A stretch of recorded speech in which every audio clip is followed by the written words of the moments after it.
What's up, Dole? We are doing some SSF hardcore Ruthless.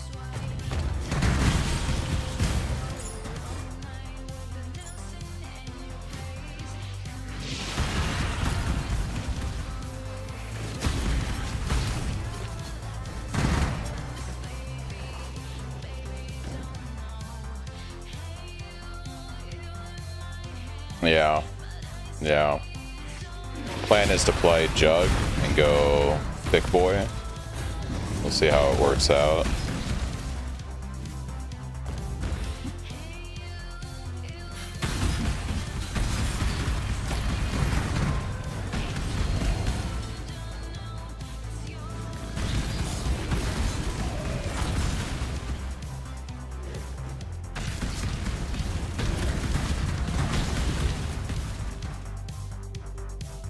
What's up, Pattern?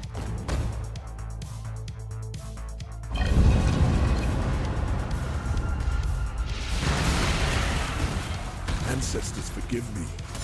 I have opened the way to Kitava, father of corruption.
What's up, Benny?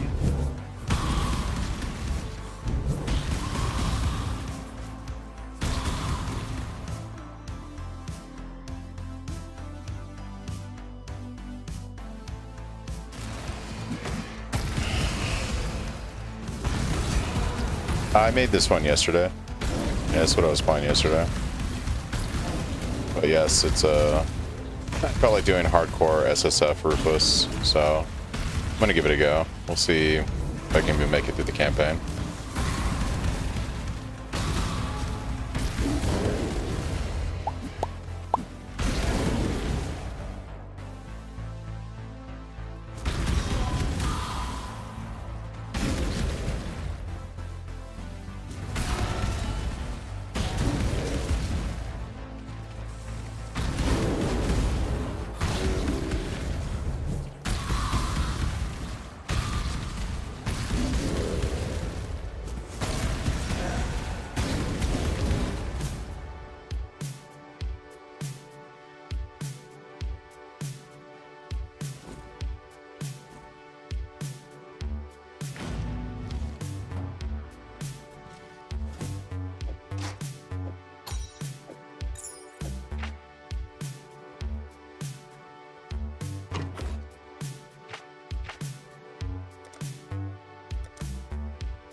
you go.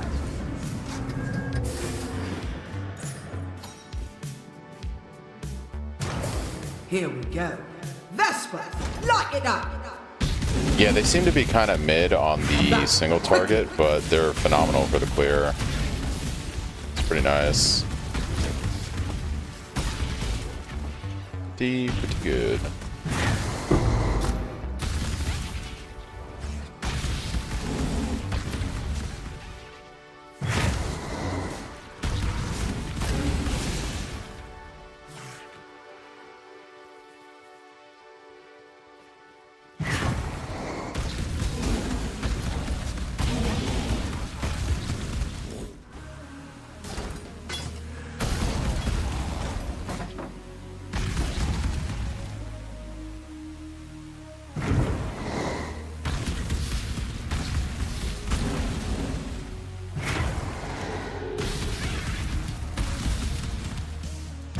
Hurry back. It's annoying you can't change Merc mid-map. Yeah. I wonder if that was by intention, so then you have to be thoughtful about what Merc you're gonna bring in, you know what I mean? So you can't just like swap all the time. Deep breaths.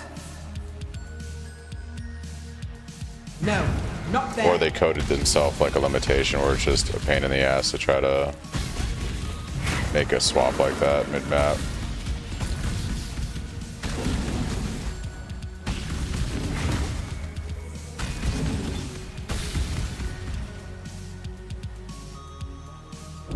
Ouch! Burn my fingers.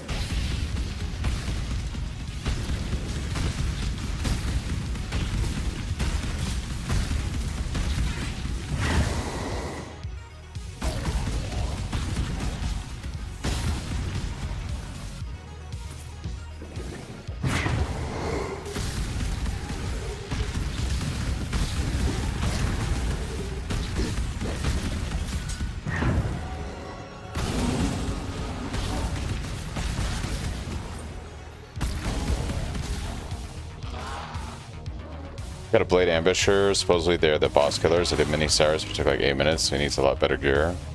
Gotcha. I wonder if a lot of that too is like having all the uniques and everything for scaling. So like I was watching someone playing Merc earlier today, and they have like so many. Ooh.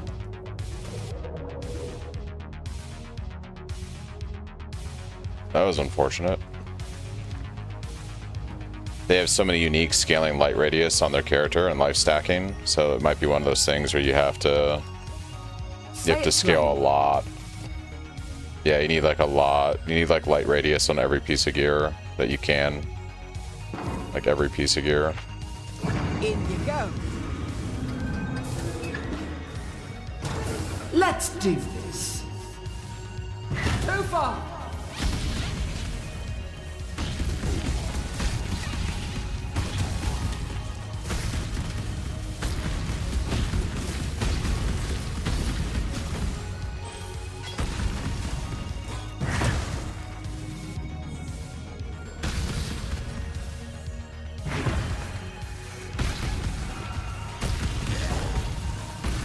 Slowly coming together. Oh, that's good. That is good.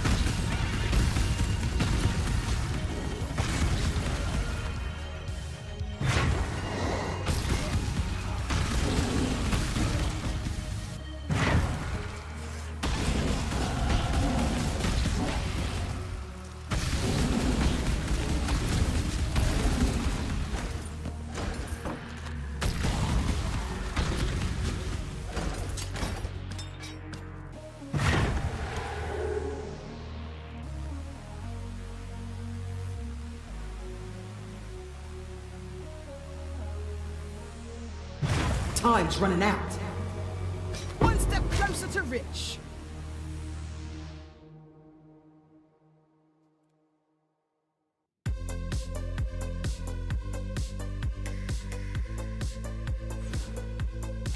Gambling all my gold on scepters, hoping to get the weapon. Yeah, I bet. This should be fun. Come on then.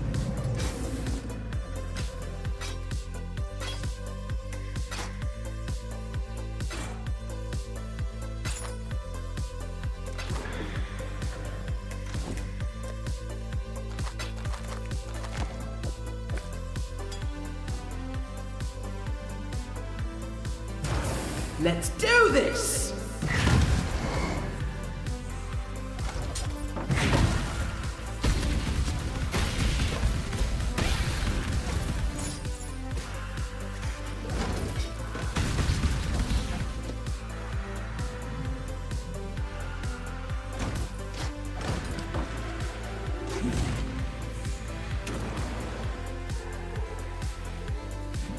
No, not there.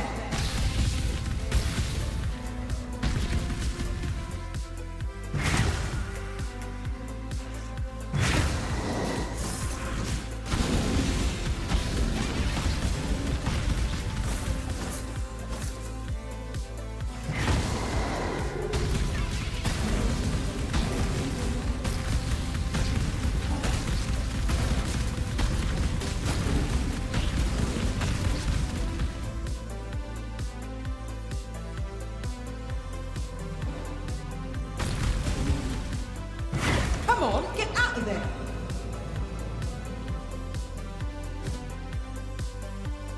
One step closer to rich. Oi!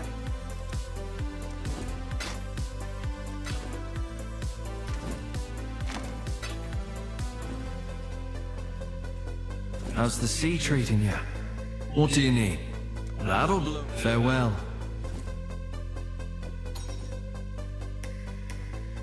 Oi. Say it plain.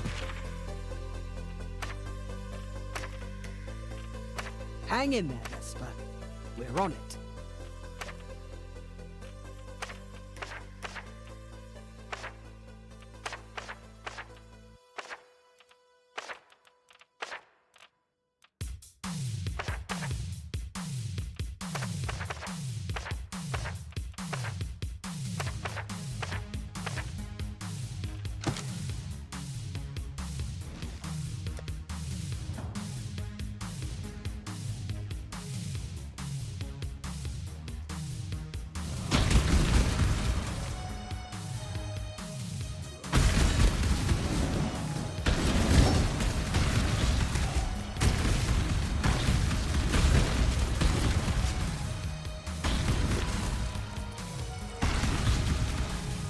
Brother.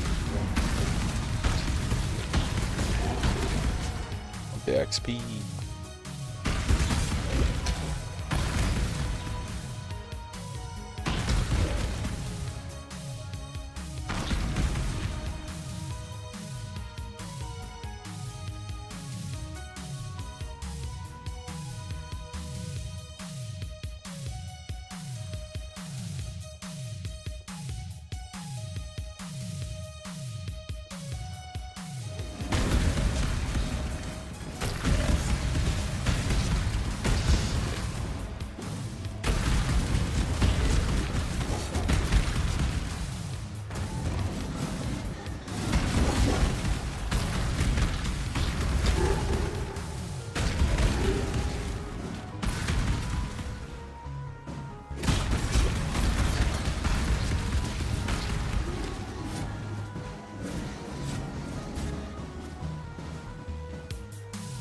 That's funny.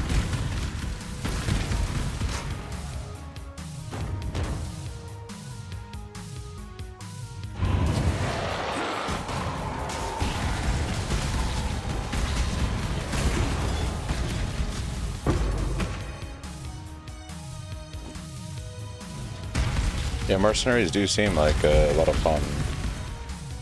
Lots of fun.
What's the mine throwing for with the Merc? What's the tech there?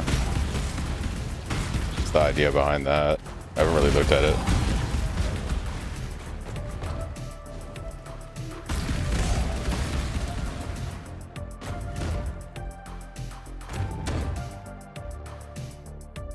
Let's get one more level in. If I can.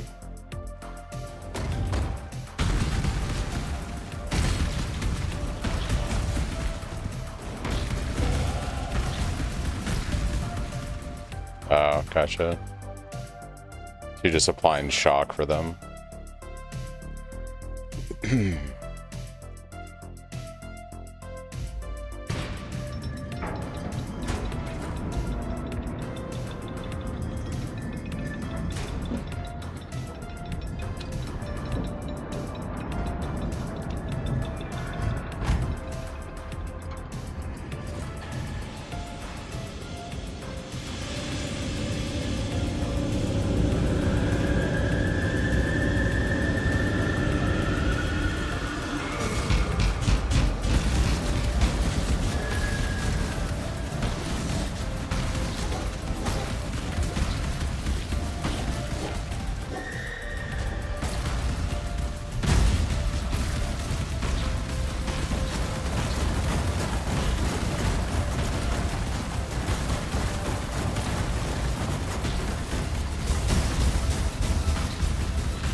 I cannot do this yet.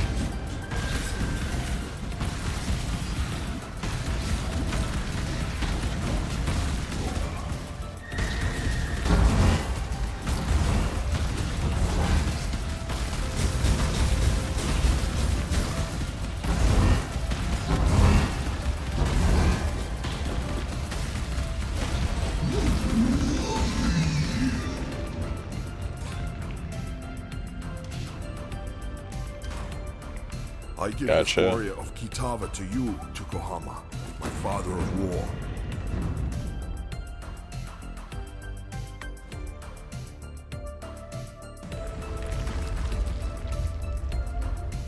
It is good to feel your warmth again, Ramako, father of light.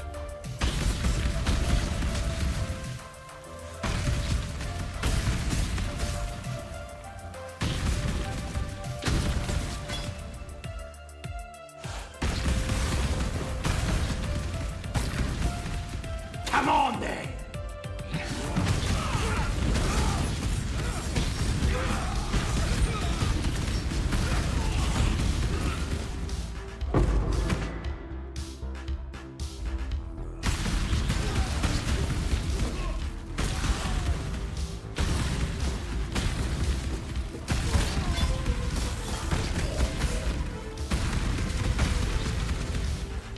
I don't.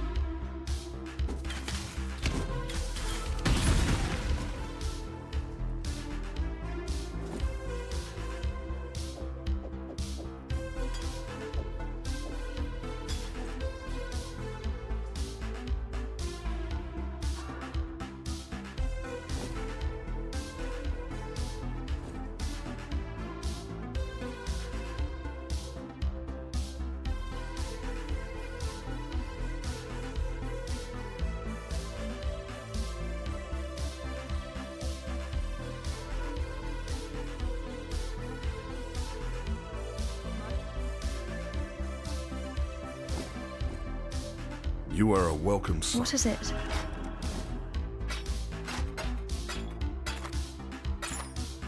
Watch yourself.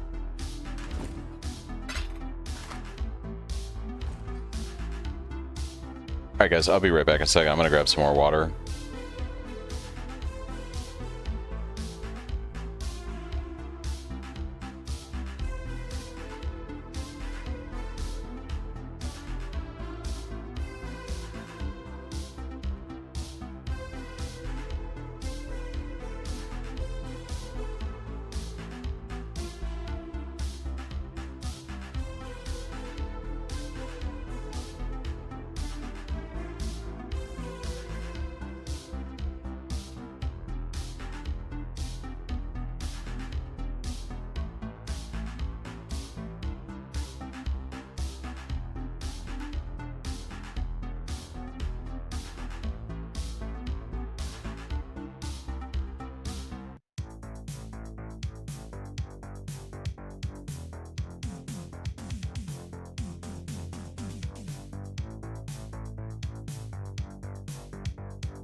flame is ours!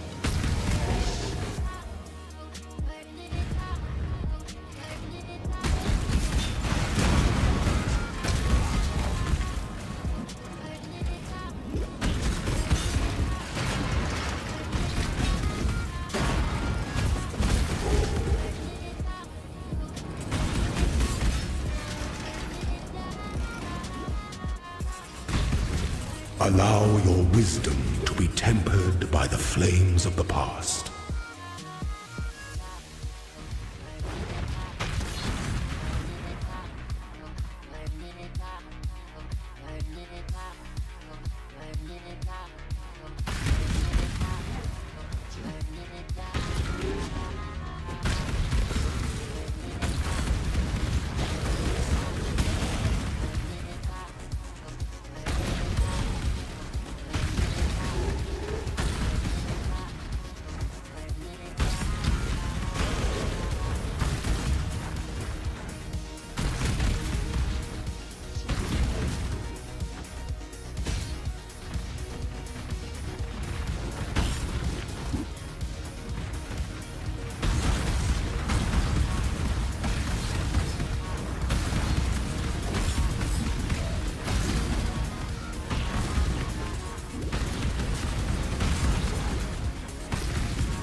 You're simply too stupid to be realistic, aren't you, brute?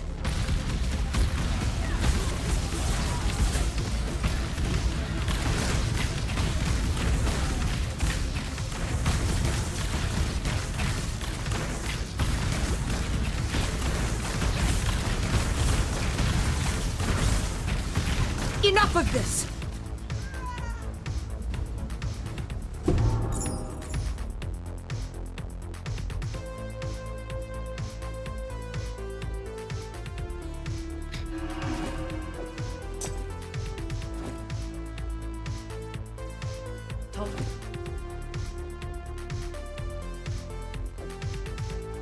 General, why are you still standing there?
Shit.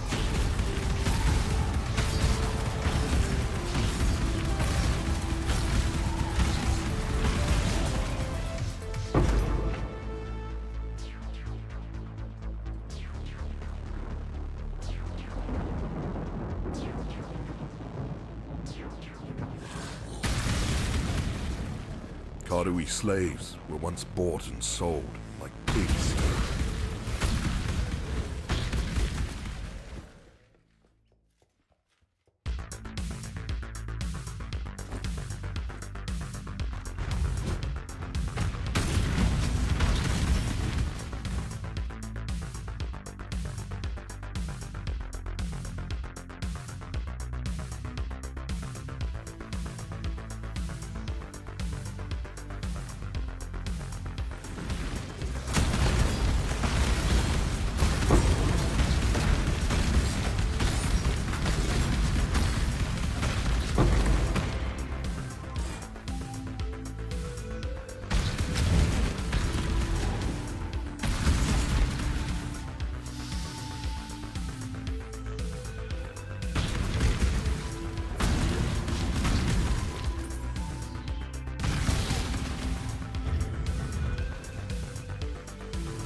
An emperor must bear two blades. Hope in the left hand, surety in the right.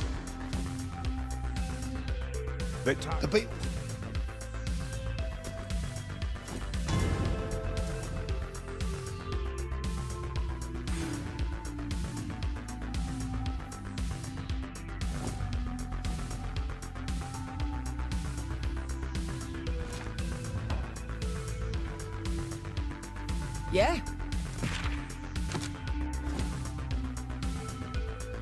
Yeah? All right then. Load 'em up! Here we go! Vesper, light it up!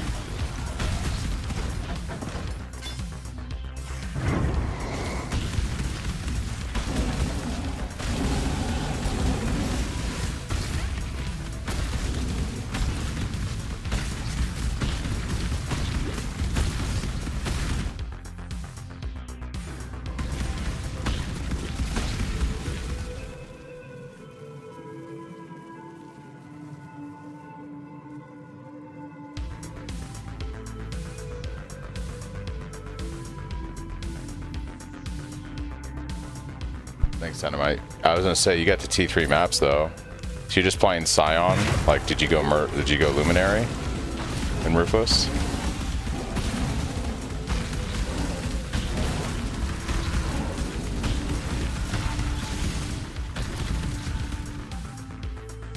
Come on, get out of there! Okay. How's that? And you said it's working out pretty good for you. You're in T3 maps. Oh, and Tendrils. Okay.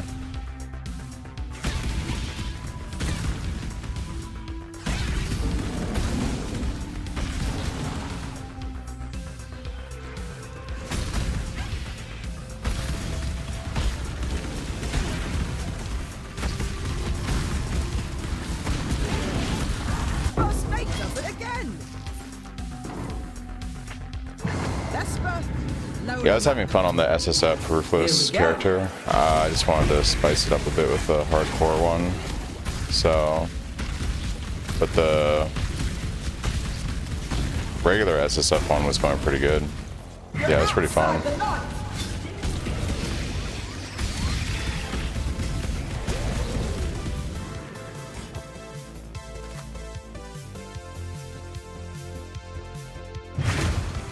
Yeah, Ruthless is a different type of game, obviously. I feel like playing with PvE2 without the loot part.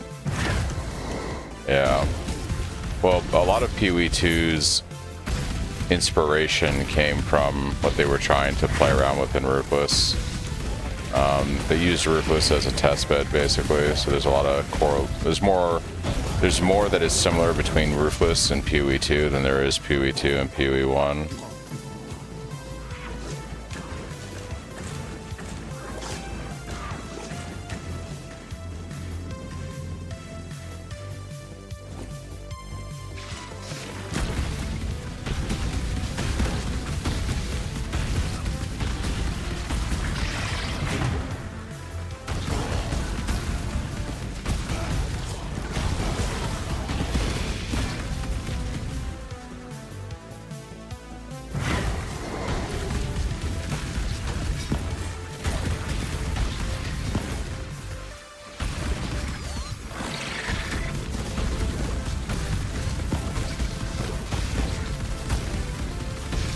2 hours with the Act 1 boss. Yikes.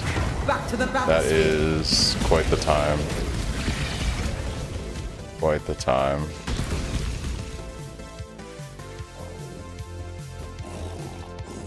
Welcome back.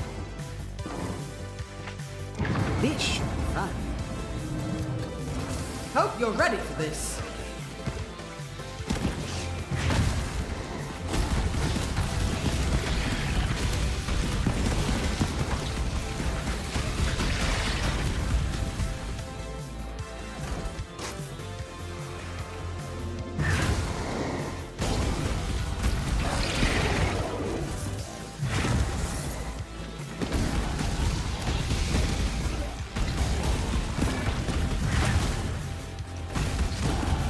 This land has forgotten Karui's strength.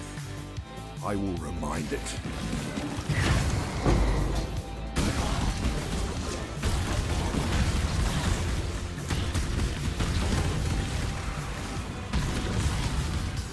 Or not, or not even talking about the one-shot interlude boss. Oh my gosh.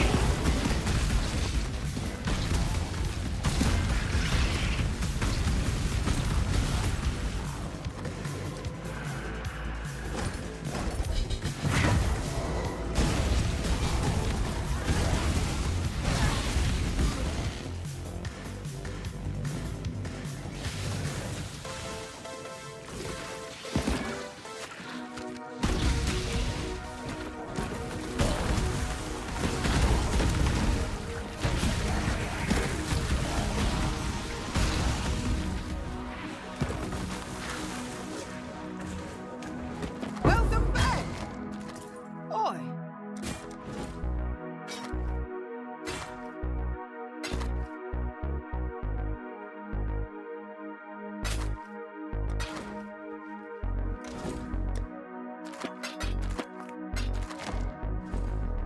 Come on then.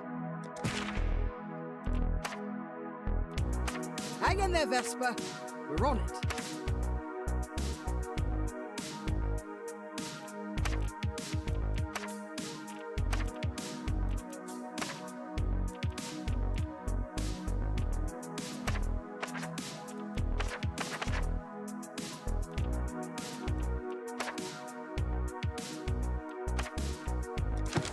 In you go. Weird Can't wait to charm. see what you find. You're outside the light.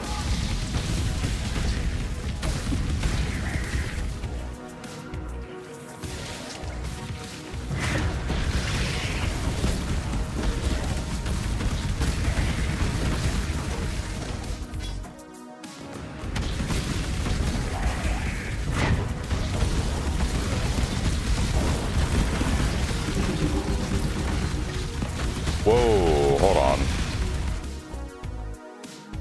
32% increased duration of ailments inflicted with supported skills. Increased effect of non-damaging ailments. Deal 10% more damage with ailments. What the fuck is this run, dude? Alright, well, that's a damage multiplier. Can't equip it now, but that'll work for bleed. That'll work for bleed. Not the best thing in the world, but that is a support gem. My mana is gone.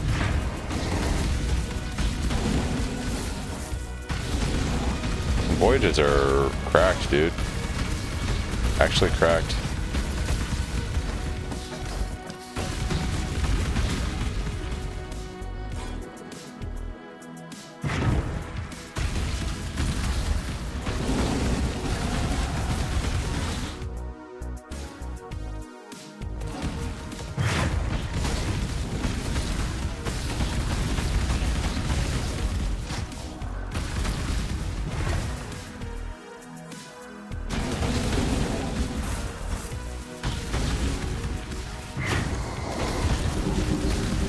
Gun support.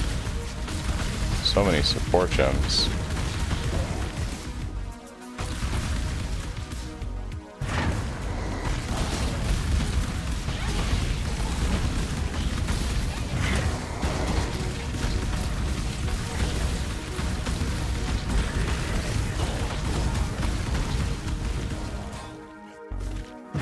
That's me some support gems. Yeah, right. Crazy.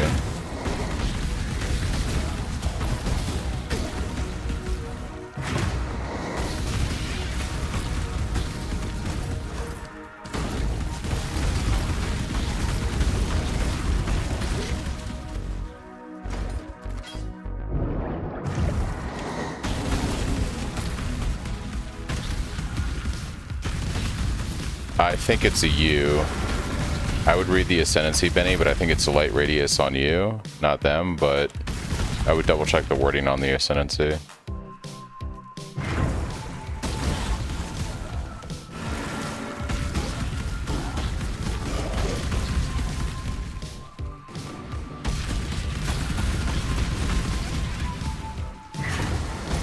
It'd be crazy if you could scale it on both you and them. Kind of funny, actually.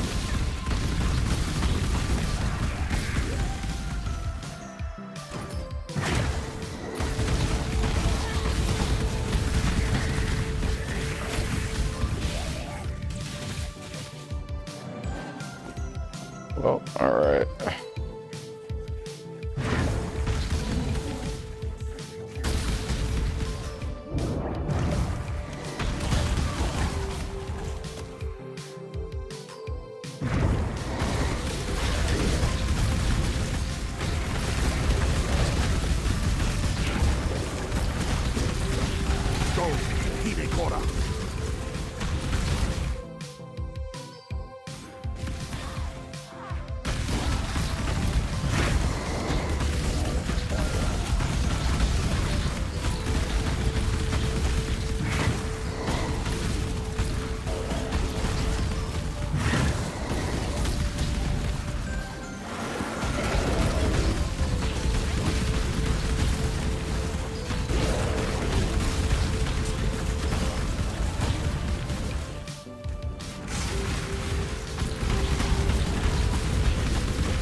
One more.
The breeze from your AC was triggering your keyboard. That's hilarious.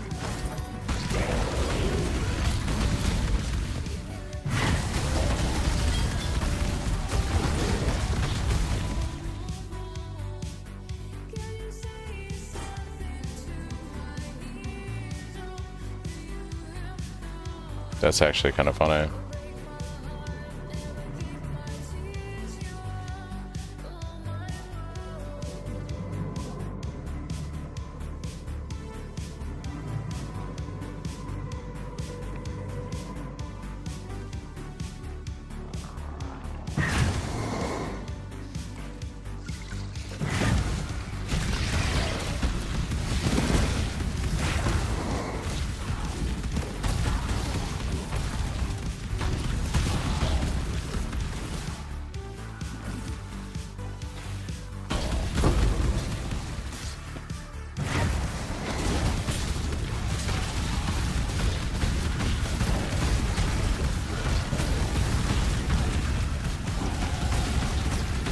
I cannot do this yet.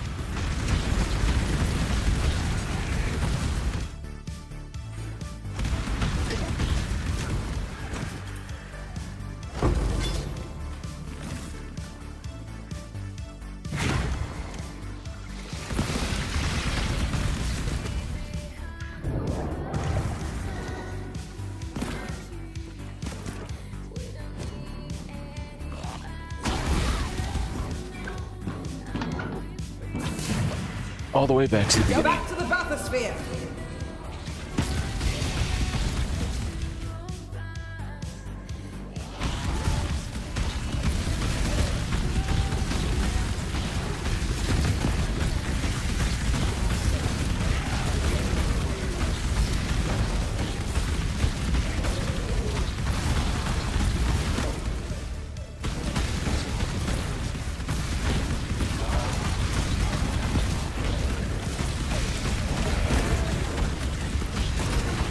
Yes, we did it.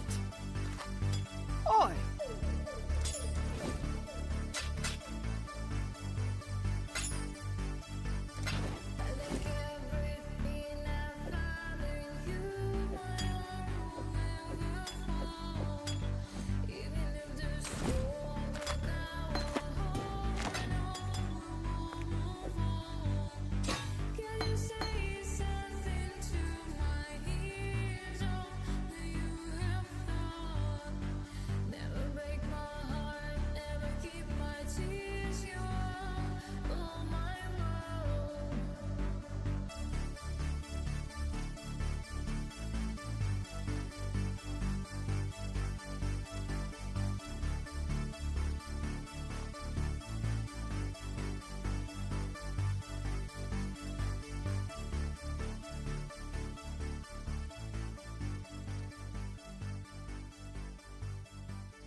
All right, well, that was a very successful voyage.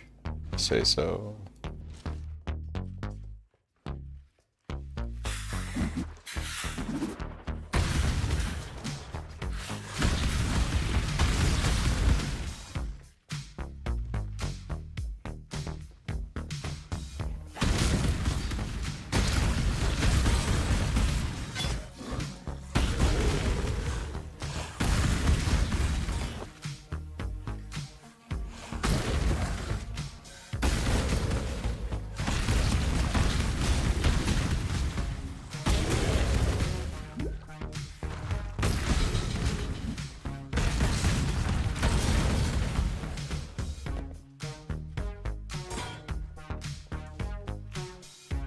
I've never got one. I don't know how rare those are. I know they have a lot of light radius on them. I don't know if those are like a T3 or T2 unique. I've never seen one drop in the game.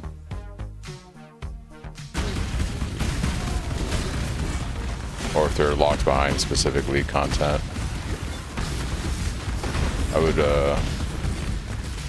I'd wiki it and see if it's a global drop chance or if it comes from specific content in the game.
It drops from clams. Well, there you go.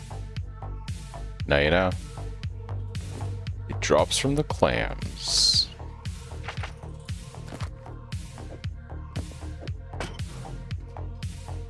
What is it? Oh, shit. Well, that's an axe. That's, better than what I'm using. Go with courage. Okay.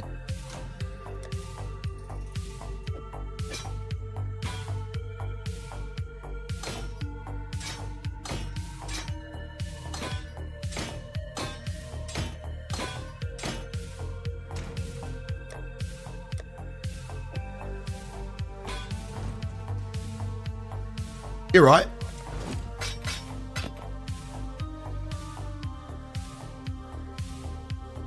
Oh, that's pretty good too.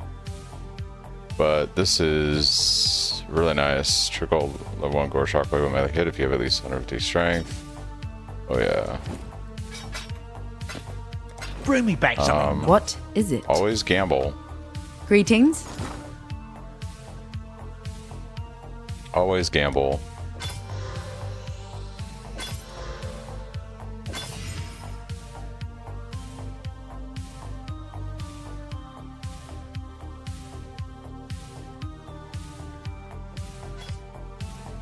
Be well. Talamoana, exile.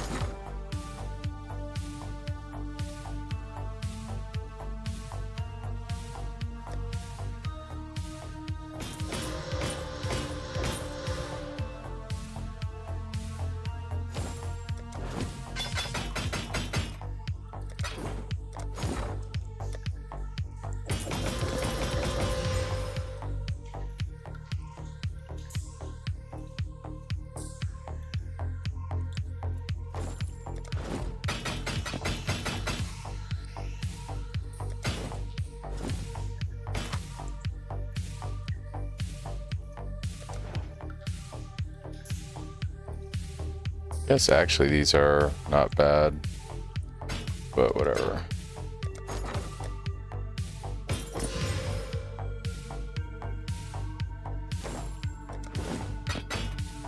Need Be well. movement speed with better stuff. Okay.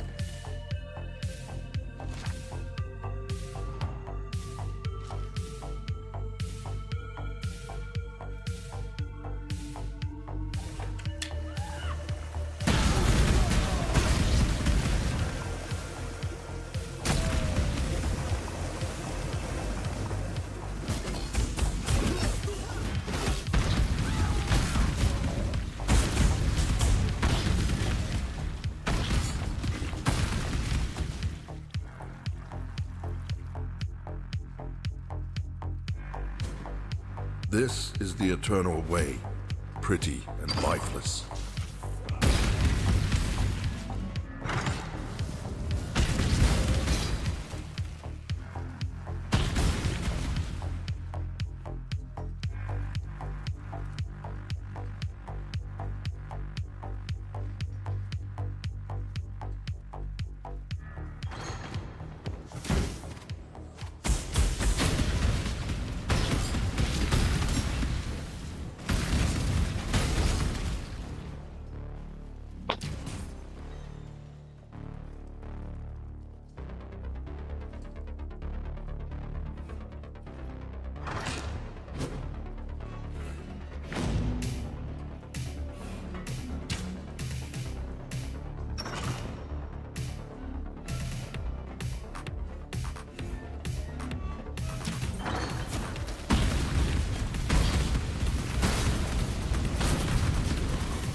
You and what is that?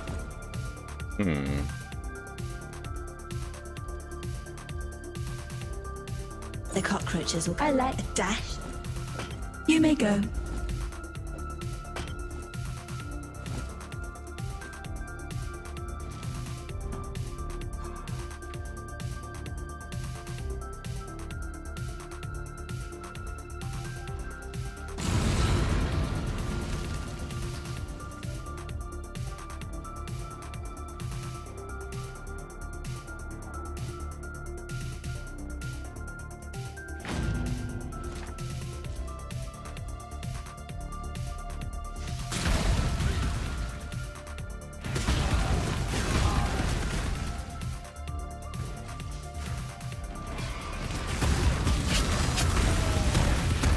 Man, I'm so sleepy today. It was a long day at work. What's up, Matt? What is up? Just picking up where we left off yesterday.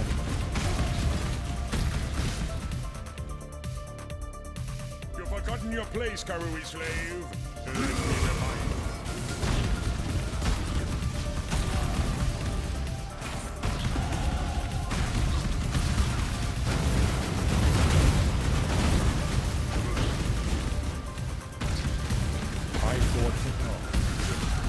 Yeah, I literally got that a few minutes before you got here. I was just gambling some gold in town, and I was like, let me see if I can get a new weapon, you know? And then boom, I hit that, and I was like, okay, that is a new weapon.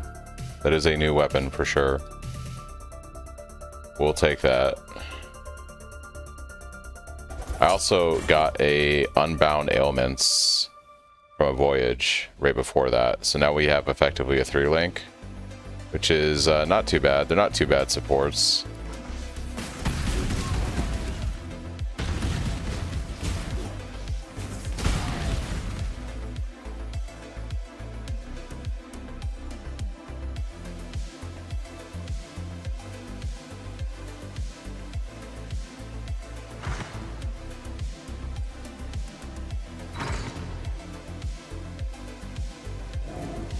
Ruthless is the way to have fun. It's been a trip, dude, for sure. It has been a trip. At least this character.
We get Earthquake now. Earthquake, let's go. Let's see how this feels without Restoration. Hey.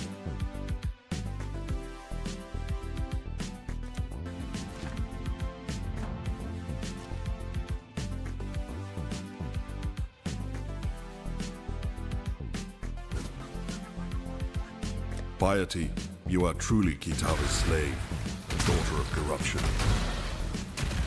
That's not too bad.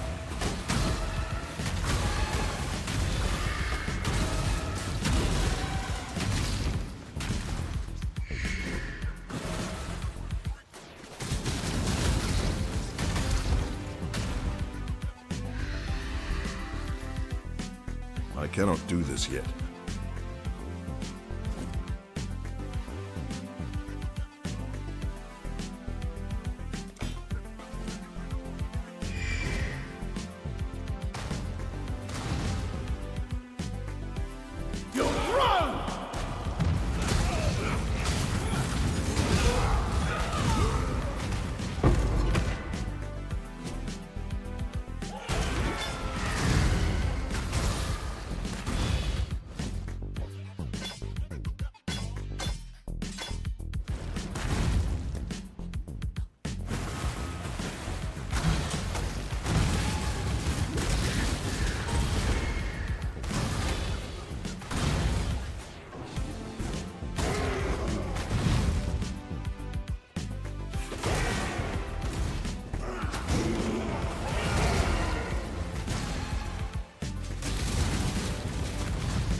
Yeah, that void sphere is so nasty on the mercenaries.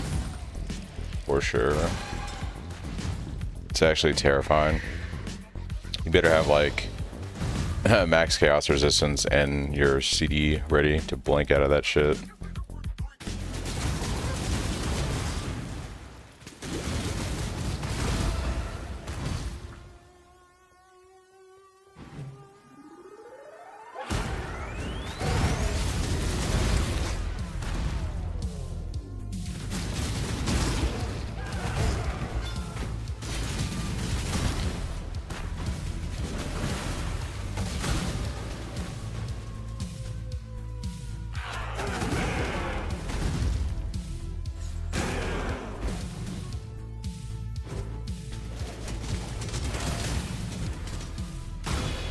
Got blinded by the sweet 2D scarab. Oh, 2 divine scarab she had.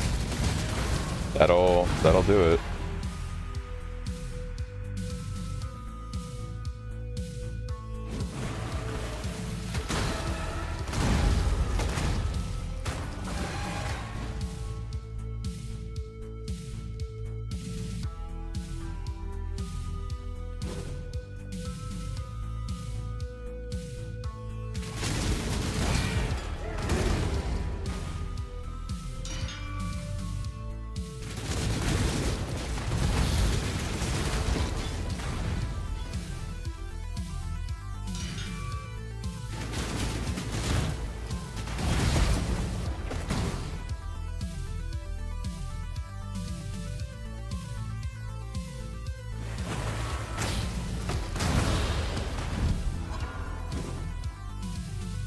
You've done your ancestors proud, Karu. Now, here's your warrior's death.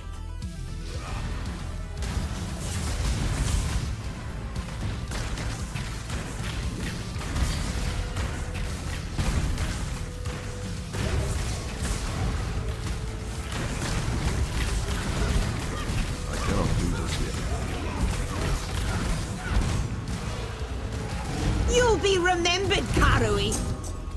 Damn you!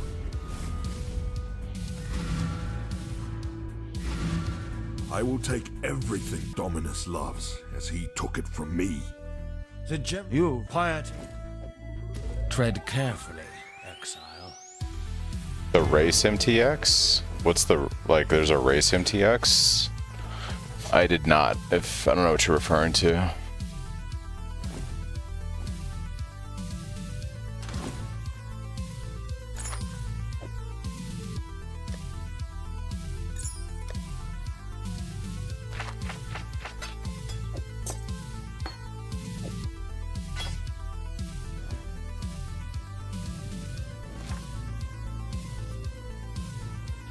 Every race PoE2 stream has a MTX. There's a race PoE2. What is going on?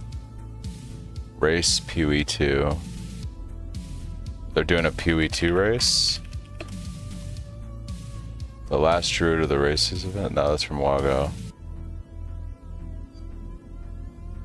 Oh, is this for something to do with qualifying for, yeah, for ExileCon?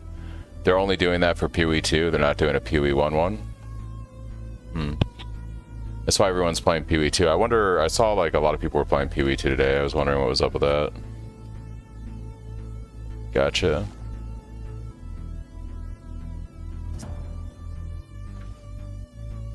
No, I haven't been watching anyone's stream, so I guess I didn't get the MTX.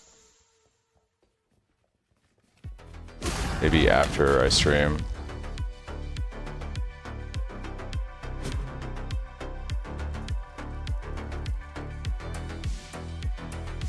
Ziz does the PoE one? Gotcha.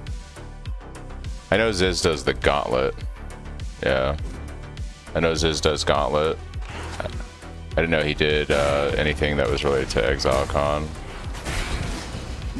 Got a sweet hood today. Nice.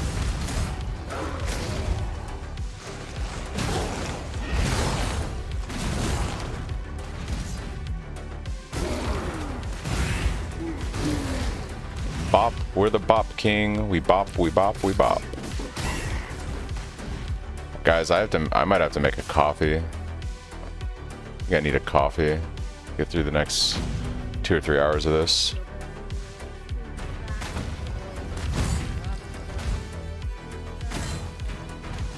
I'm so tired tonight. I had such a long day at work. I think tomorrow my plan is going to be I'm going to come home and take a nice long nap before stream, and we'll go late Friday night. I think that's a good idea.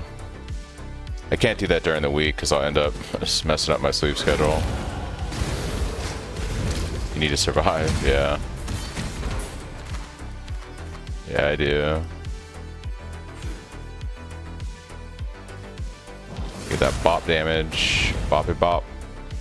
I really would like to get Vow Earthquake, so I'm debating, like, do I take another Earthquake gem here and then YOLO a Vow Orb on it as soon as I get one? Vow Earthquake is so good, because you can just, like, activate it and run through mobs. It's pretty fantastic. That might be later goals, I don't know. I should actually look at what would be the most beneficial gem for me to pick up right now. I was doing some like POBing to see like how far we can push the bleed damage realistically with little investment on Ruthless.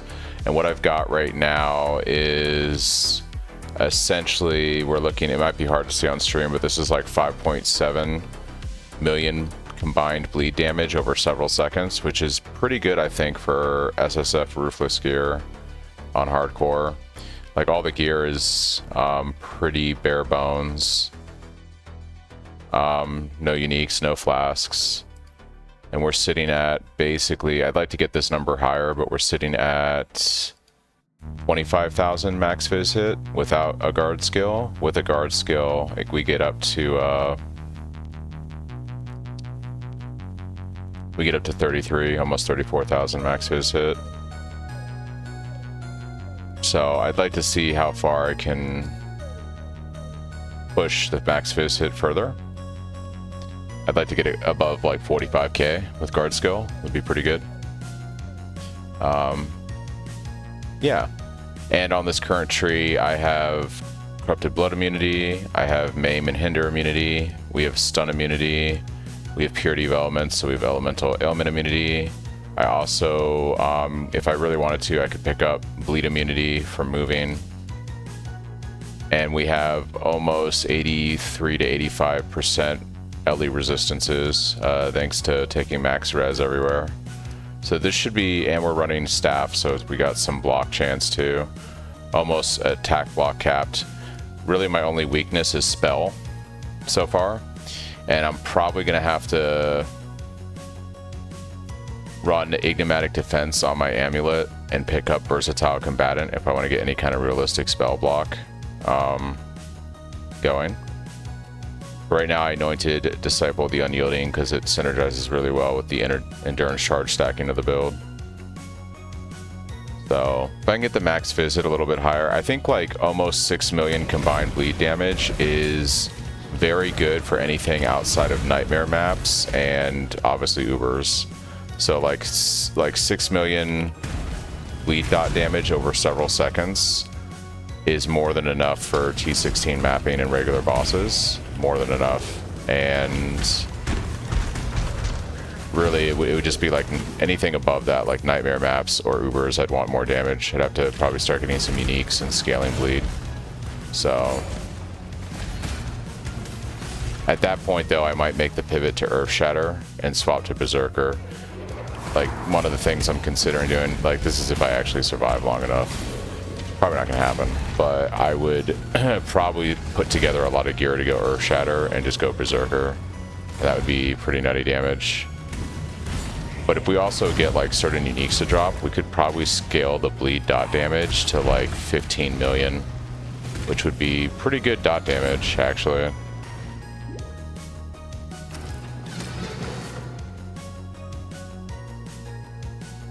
So we shall see.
Oh, damn, Napper.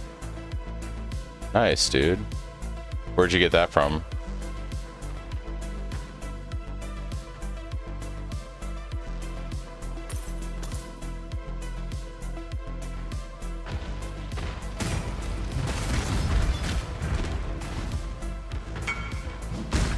Oh, autos, nice. I see you're playing Luminary. How's it feeling?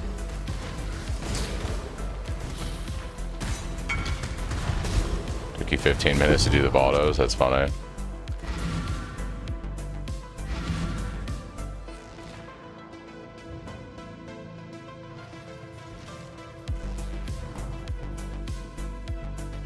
Alright, the real question, what do I want here? Mine not.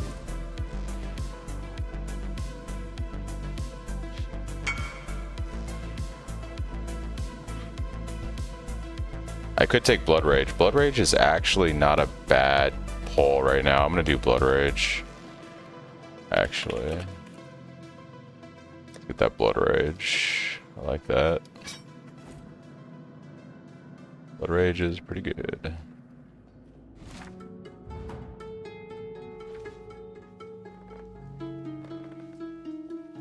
Yeah, Mini Shot is pretty good for clear from my testing on SSF Ruthless.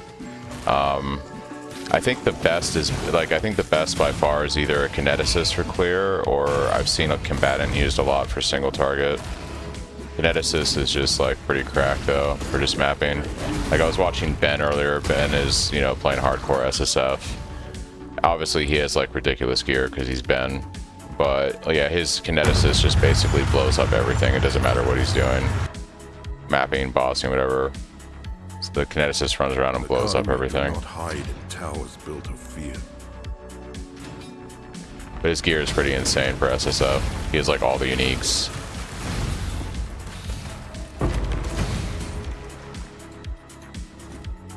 The God player.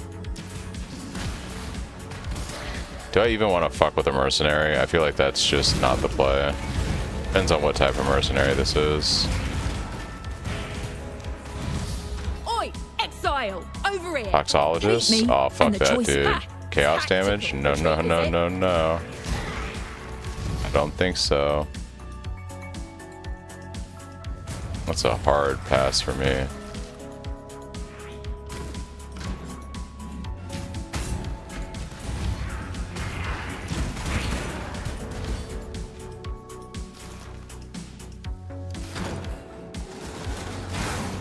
Fallen Reverend with Reinforced Fallen Emperor. Is that good for clear or good for single target?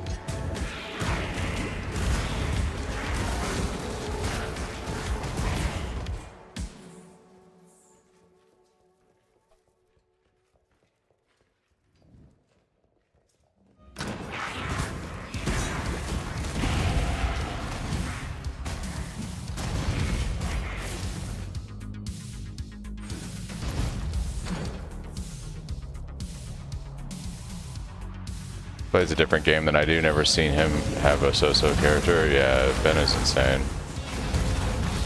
Plus, that's great for your General's Cry. That's pretty good.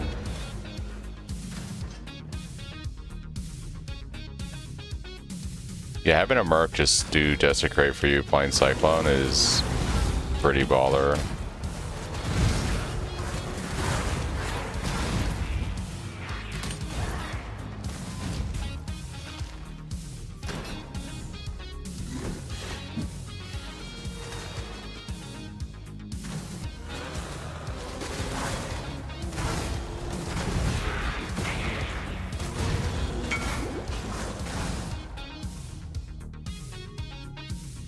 Set your Merc's gear.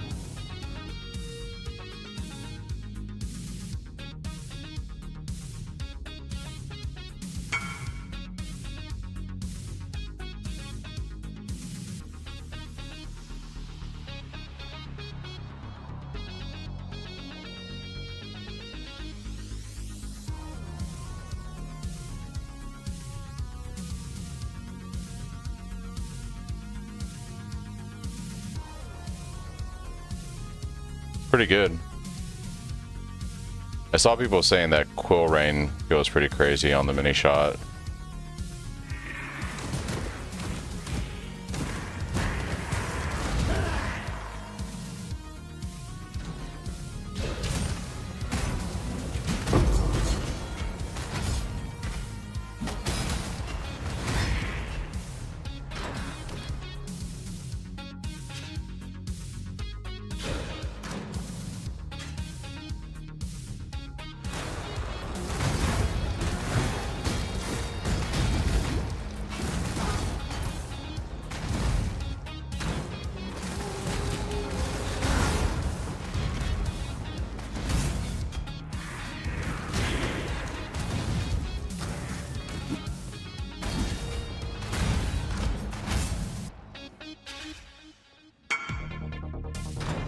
You also found a ring.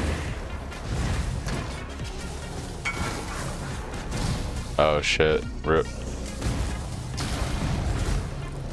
So just your other rings are too good for like resistances or other stuff you need. I cannot do this yet.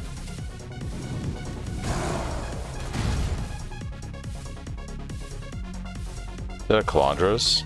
Holy shit.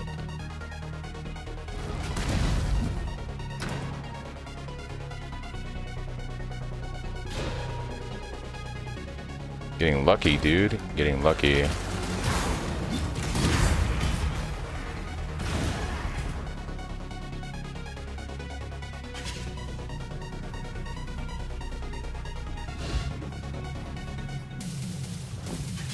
I exiled an animal. Now you almost resemble a man, Karui.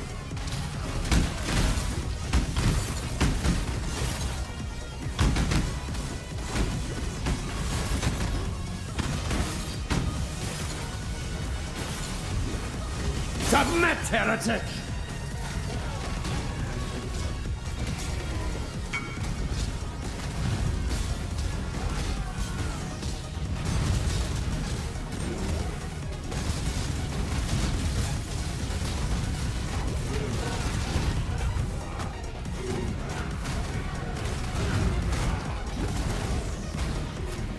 Have you ever seen the true face of God, exile? The light of divinity! Nightmare prevails! The light of divinity!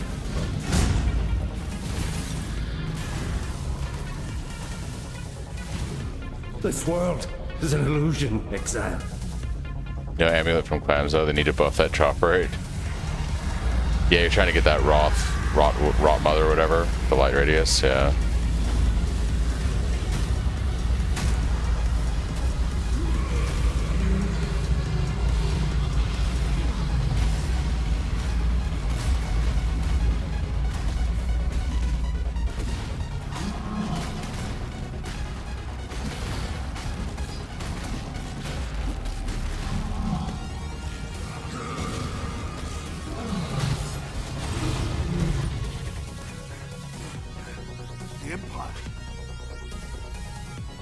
Bye-bye.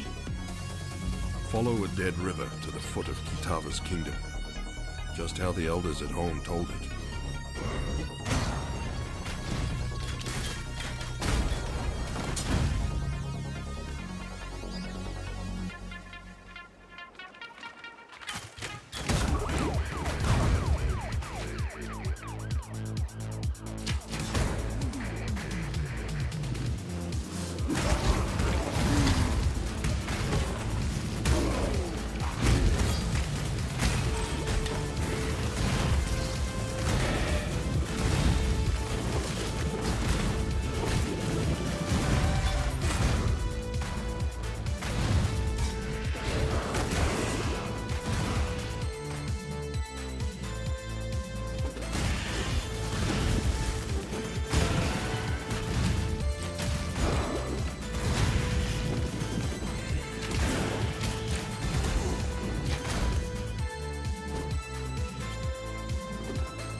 Nice, Shado. That is a crazy staff.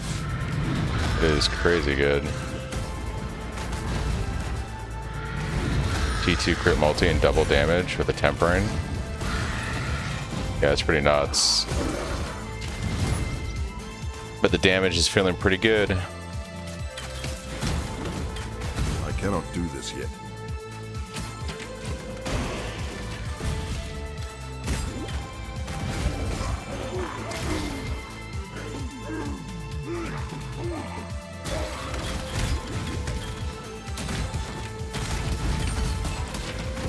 Return to the dirt. When you are buying items from Kadiro, does he offer better gear each time? I stopped at Lion's Glare, but I feel like I could have gotten a head on our Mage Blood. I believe Ben got his Mage Blood from Kadiro on the last one. So, like, yeah, I think you just keep going and let you see something you really want. You know, like, that's kind of my gut instinct on it, is you would just keep going unless you're like, oh, I really want this thing. You are needed.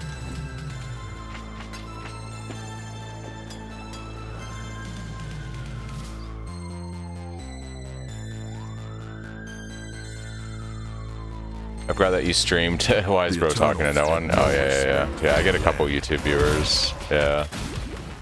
Like a, I don't know, 60-40 split, sometimes 7-30.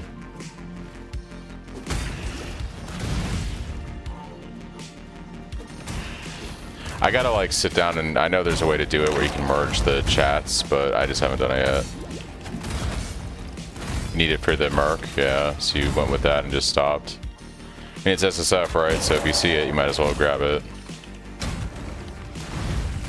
But yeah, I would say if you don't see anything good on a Kadiro as you're flipping through them, you should push them to the end, because I believe, I can't confirm this, but what I heard, hearsay, is Ben got his Mage Blood from Kadiro. So, pretty early on in the league.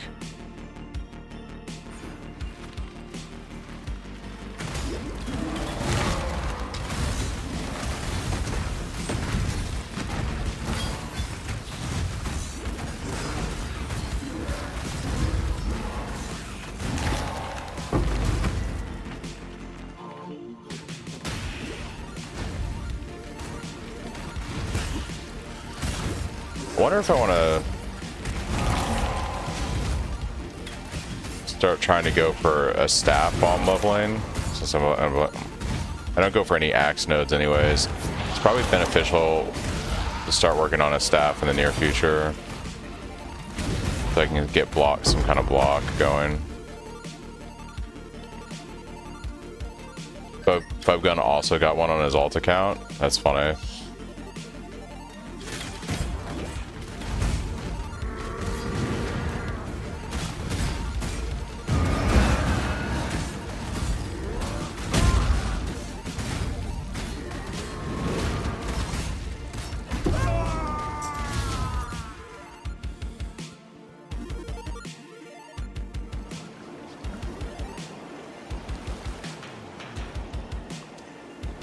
You should check it out there. Yeah.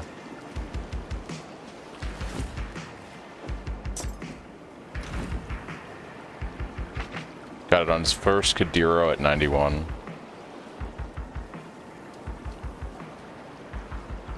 Not bad. Not bad. Not bad. Maybe we go do some charts. Maybe we go do some charts. What do we got?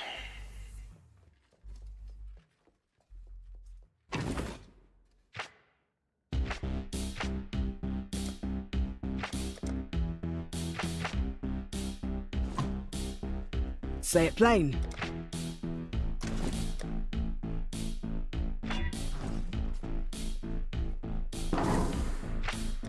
In you go. Let's do this. The sea has been very good to me, so maybe we go do some charts. Say that right when I'm about to die. We know how this goes. We know how this goes.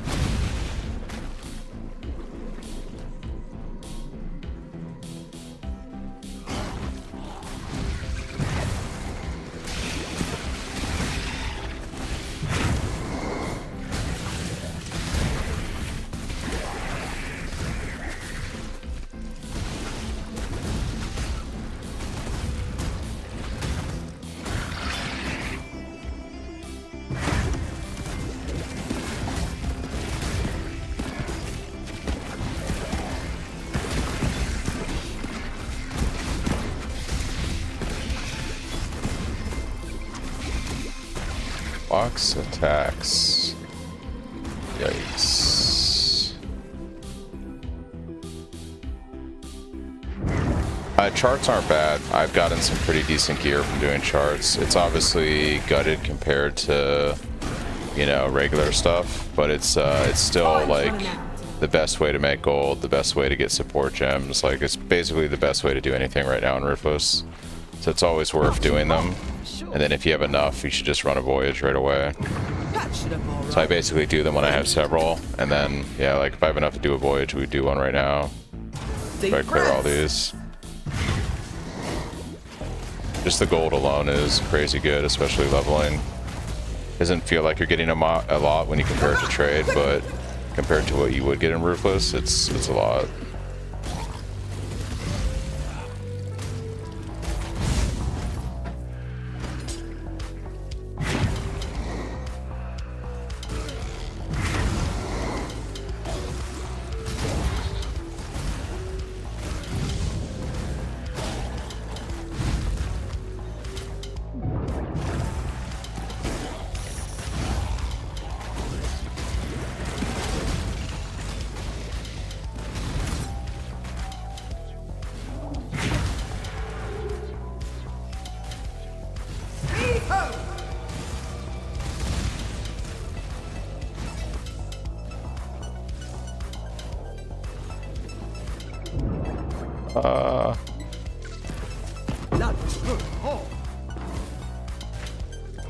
Did they change Harvest Life Force Gathering? I just did a harvest for some T3 seeds and got 0 Life Force drops. I don't think they changed it. I have gotten no Life Force before from doing harvest crops like that. I'm not sure. I think maybe you guys know better than I do, but I think the quantity on your map affects Life Force too. So like the more quantity you scale, the more you juice the map. But I have had weirdness like that where you do a T3 crop and you get nothing.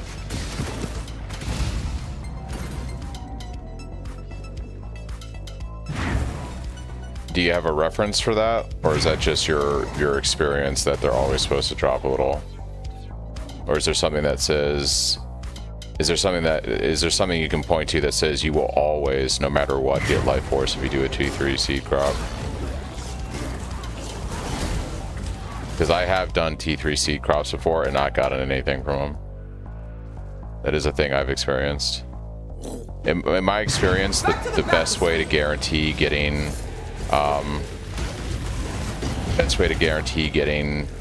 life force is scaling shit tons of quantity on your maps. Like, the best way is to scale an insane amount of quantity on your maps.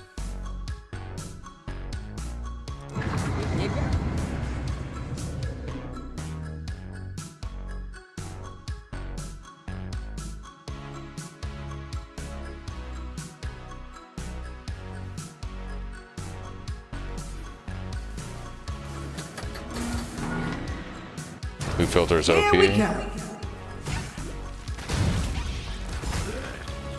The loot filter was hiding the life force. Oh no.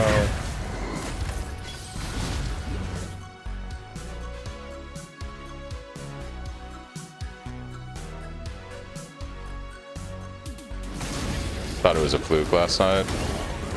Yeah, I'd look into it, Chris, but anytime I farmed harvests, like, the one thing I saw, and like I had a viewer that did harvest a lot once, he told me, like, yeah, like, you have to, it's like a ridiculous amount of quantity scaling you have to do to make it, like, actually drop good life force.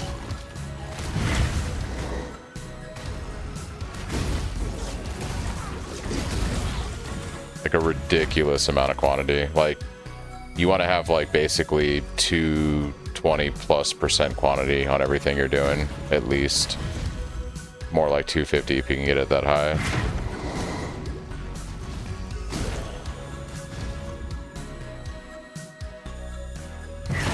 Well, what I'm trying to say is, like, there is a likelihood that you will get 0 from crops without quantity scaling. Like, that could just be how the mechanic works. I would do research and look into it to see how exactly harvest drops work. Because you can get 0 life force from a T3 crop. It has happened to me.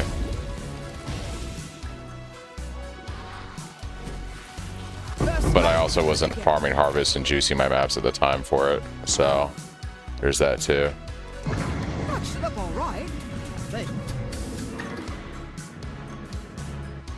Mercs are supposed to follow you around if you... I know they do that in the campaign.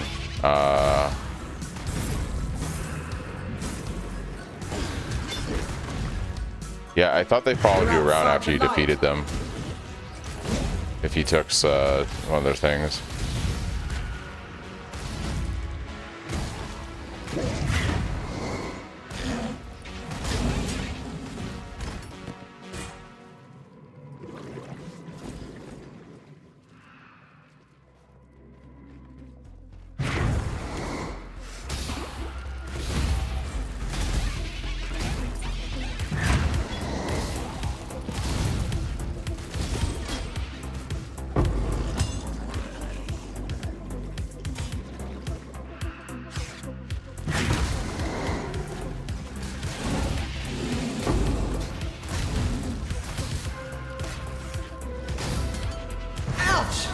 Burn my fingers.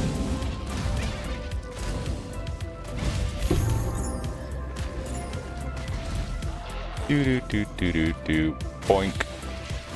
Boink. Boink. Boink, you're dead. Boink, you're dead. Boink, bye bye.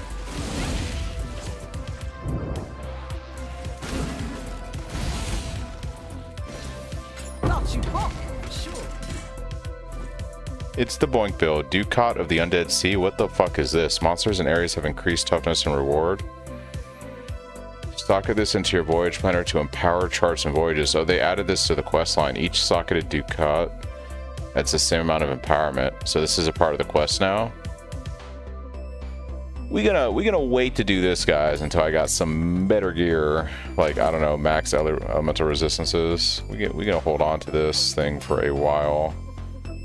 Yeah, that's a new thing. Come on, then.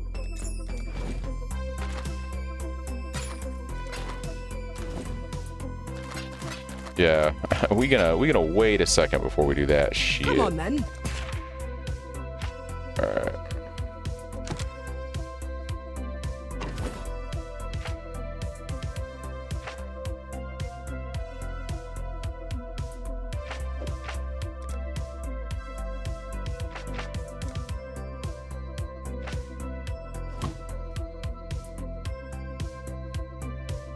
Yeah, I'm definitely not running that thing anytime soon, guys. My character is not beefy enough to be messing with fucking elemental penetration right now. Matched it up all right, I think. Deep breaths. Not quite there yet. Maybe late tomorrow night when we get the character more online, and I'm hopefully in maps at that point. I'm taking it really nice and slow with the leveling here because it's fucking Ruthless, and it's also hardcore, and it's SSF. So we gonna be real gingerly about this. Bear trap. Bear trap.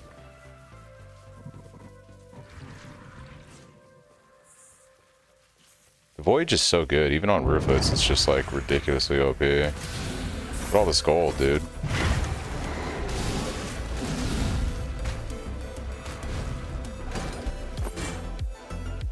Back to the bathysphere.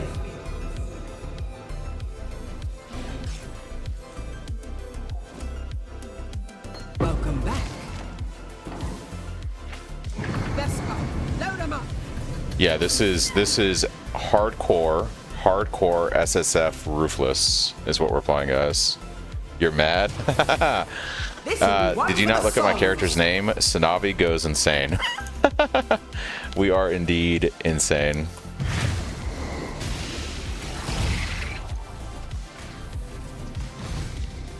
We are indeed insane.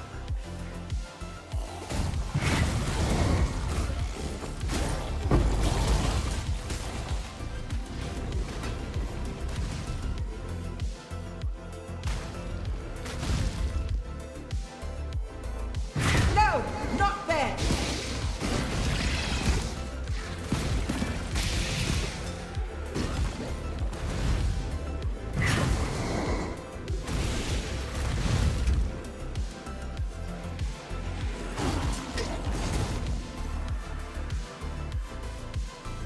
We're not seeing Voyage in 2020 until. Are you saying we're not going to see it until 2027? Predator support. That's actually crazy good for a minion build. Support gems galore.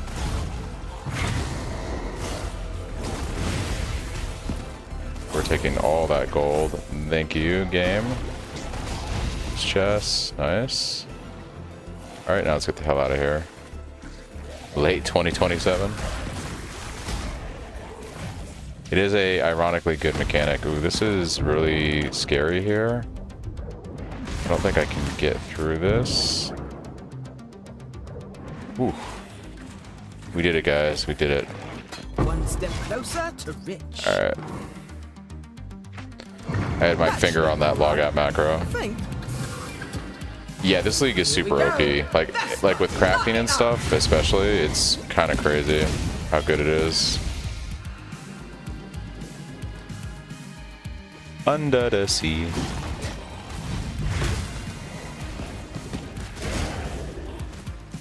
Come back quickly.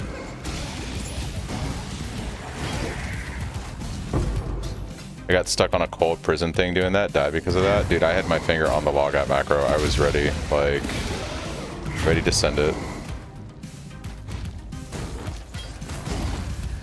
They are 100% nerfing all flame crafting. It's too OP for the base game, in my opinion.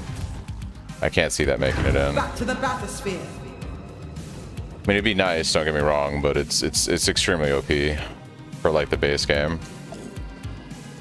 It's like Keeper's crafting when that was a thing. It was just too OP for the base game, even though it was like amazing and everyone loved it.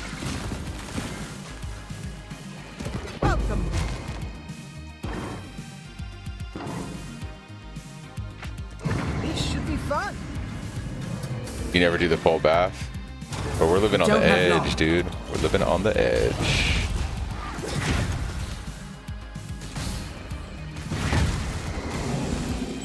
Ruby ring.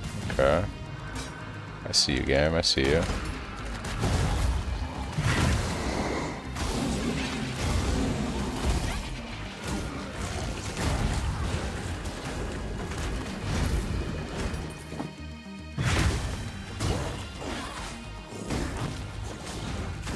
I'm back. Quickly.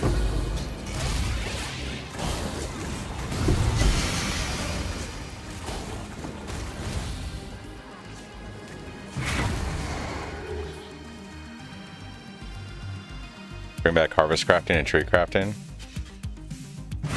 It'd be kind of cool actually if they did the private leagues and they had it so that in the private leagues you could just do like old versions of the game, like go back and do harvest in its prime.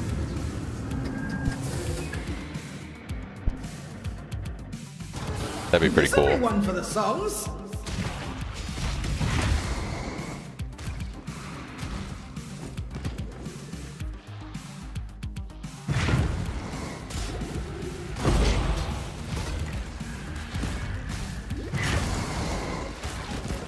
Ooh, this is actually kind of terrifying.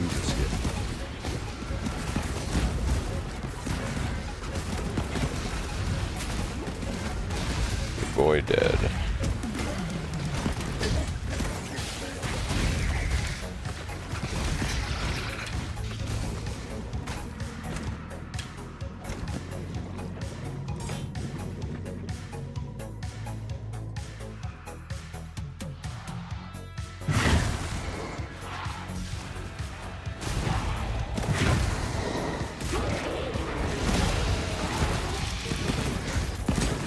Wouldn't it be crazy if I like gamble for war staff and got a strong heart? That'd be pretty dope. Pretty crazy.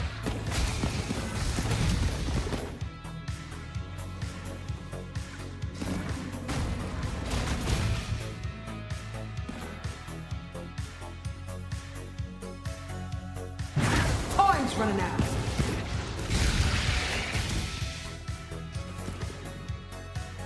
Thought you would for sure. Come on then.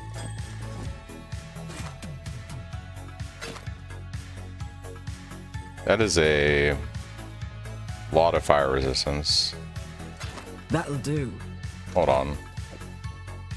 That is worth gain with all flame. Imagine if I got life on that. Yes? What are we after this time? Hope it fits. I'll take 6 to 10 fizz damage though on attacks. That's pretty good. Alright, well, basically a little bit more cold and lightning and I'll be in a pretty good place on resistances. That's nice.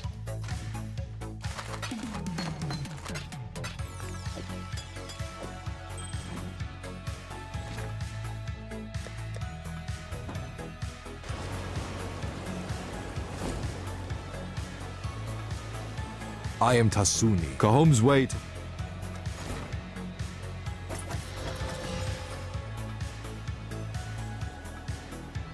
Whoa. What is that weapon? 186 top end fizz damage? Look at that guy. Wait, what?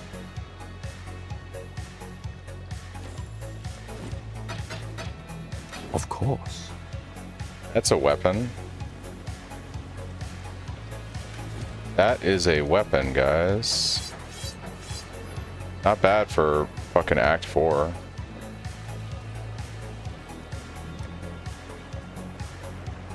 Not bad for Act 4.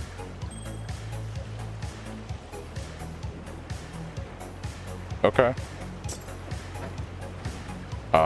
We do this. We take some intelligence. And now we got this guy.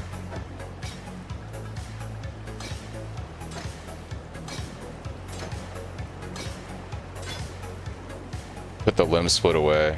The limb split's actually not that good anymore. See you, buddy. Alright, well, yeah. This kind of is good. because it's way more damage and we have some base block now, which I'm pretty happy about. Look at The game is trying to tell you something. Oh, well, if it wanted me to play Cyclone, it would give me the support gems I need. I'll tell you that much. I hear you, Kitara. Yeah. I walk in your kingdom, and I am coming for you.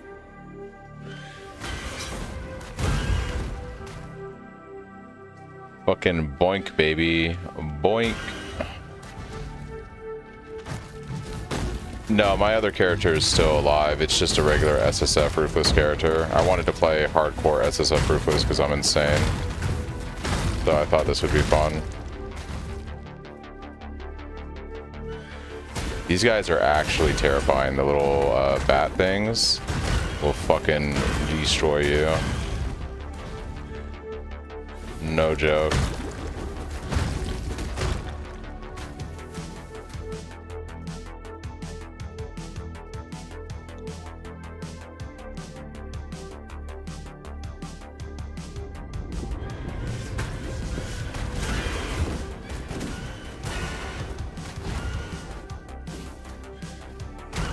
Kitava's belly rumbles. He is hungry for me.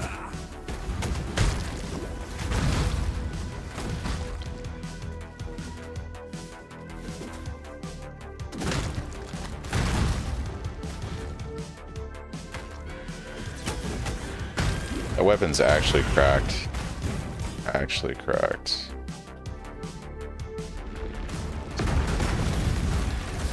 The damage is crazy.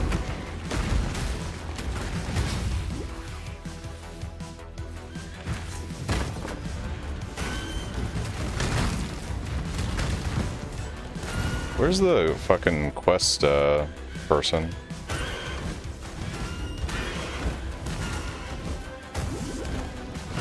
I cannot do this yet.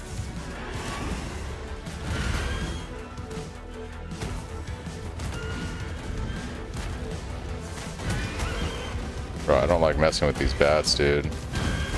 You like... Oh, it's because the unique is nearby, right? The unique is nearby. Where's the unique? Is that him? I thought the unique summons like a bunch of them.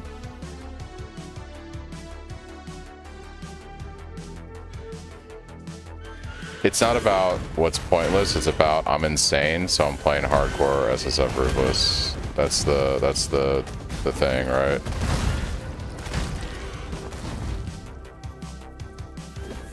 You know what's even crazier?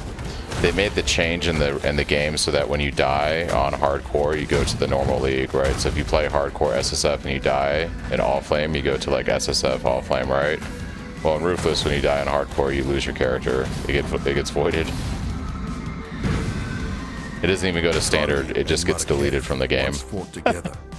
I honor that friendship. It's that masochistic.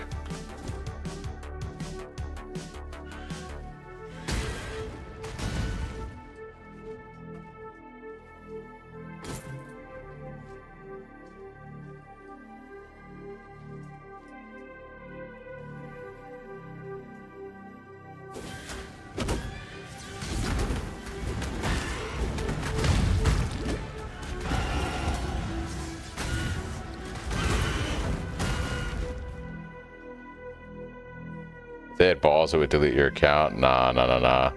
They don't want to do that, Kim, because, you know, people like me put too much MTX money into the game, and we would stop playing if they got rid of all the cosmetics we bought. They can't hurt the purse, you know what I mean? So can't hurt the purse. Because then the whales like me don't buy the MTXs. You will feast no longer, Kitava. The ancestors demand it.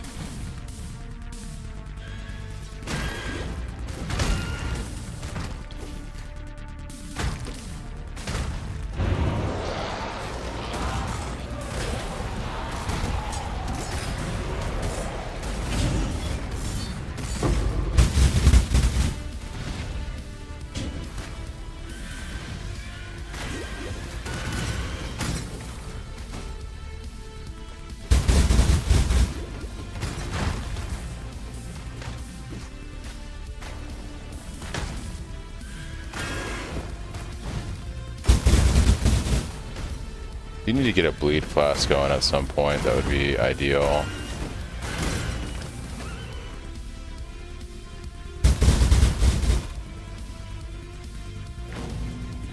Got to level 80 on SSF Ruthless. Congrats, man. Nice. Nice. Yeah, it's not too bad. I made this character yesterday, and we're already level 40. And I've had to go to work the last couple days, too. So, it's definitely doable. I see into the gloom. This bro has been chilling here for like a while. This guy, the True Demon King, has been sitting level 51 in Act 4. Chilling here for a while. It would be wrong to do that here. I've seen several people like actually playing SSF Ruthless hardcore. It's kind of crazy. I see this guy in here. I saw somebody wandering around in Act 3 earlier. Like, there's not many people playing, but like I'm surprised I see actual other human beings doing this. So that is a thing, I guess. My influence? Nah. Let's not get crazy.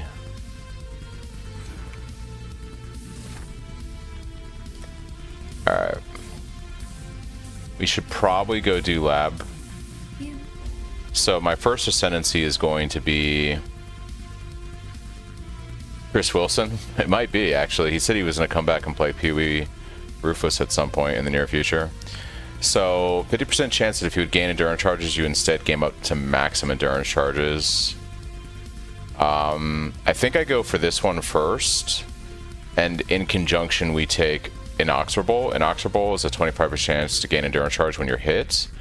So we're going to pretty much, between this and the Ascendancy, we're going to be at maximum endurance charges, like, reliably. Especially while just mapping, which is most of what I'll be doing on this character.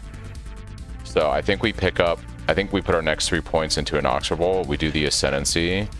That's going to give us just basically endurance charges. And second lab will go for even more physical damage and elemental damage mitigation with endurance charges. Yeah. Third lab, I think before I get to maps, I'm actually going to take Unstoppable for essentially what is basically freeze and chill immunity. And we'll wait till we have a good chest to go with Unbreakable for the last Ascendancy. I think that's going to be how I do the order of them. So yeah, we're actually right here. Another 4 skill points and we'll have Inoxorable and we can go do our lab now. I don't think I did trial Imperial Gardens. Yeah, I need to get the trial here. It's got an OP talisman, damage penetrates 15%, elemental or fire resist. Nice, dude.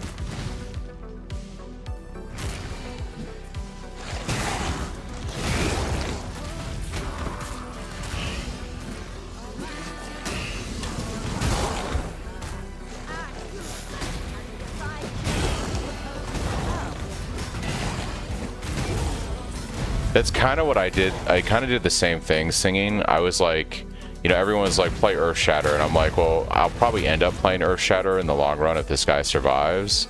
But I threw this whole build together myself. This is just a bleed build I put together with Earthquake. With like shit gear, you know.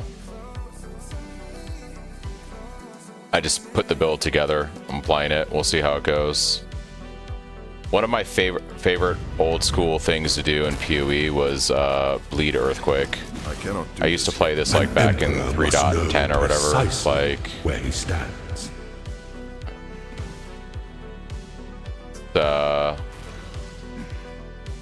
Reminds me of us a long time ago, basically, playing this game.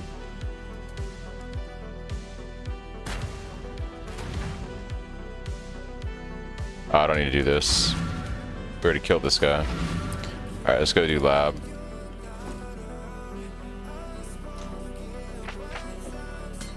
What gems do I have right now? Ooh. Okay. Guess we'd sacrifice Ground Slam to see if we get something interesting. Do I have support gems? I'm pretty sure I have a red support gem, right? I do. I have stun support. So we can sacrifice that if I get the font. Maybe we get like... I mean, the dream would be like pulverize or melee fizz or something, but You stand before the gates of the Lord's labyrinth. Within these walls, the Lady of Justice does send. I had to be pretty lucky to get that, and I'm never lucky.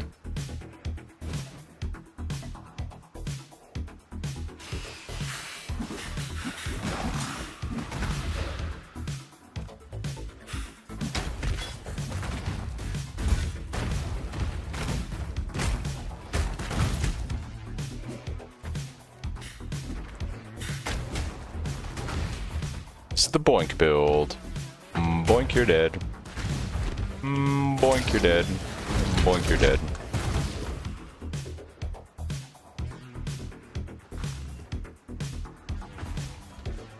Boink, bye-bye. Boink, bye-bye. I need more. I need to cap my chance to bleed. That guy should have died. Boink. Boink, boink.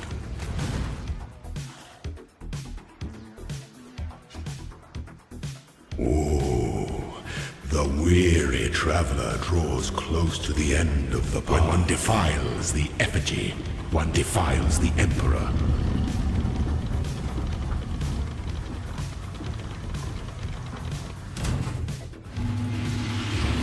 Alright, how's my damage on the Zara?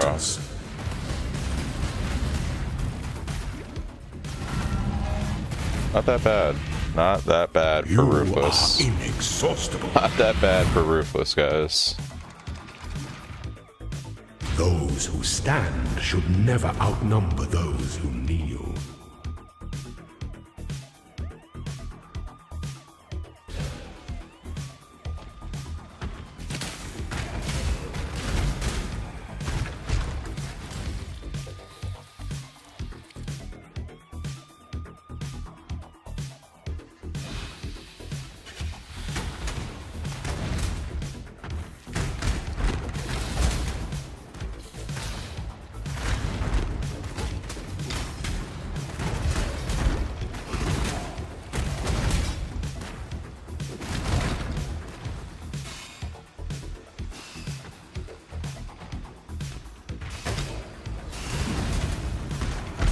I didn't even curse Zara when we did the first phase. Probably should get in the habit of manually casting that. Be not a bad idea.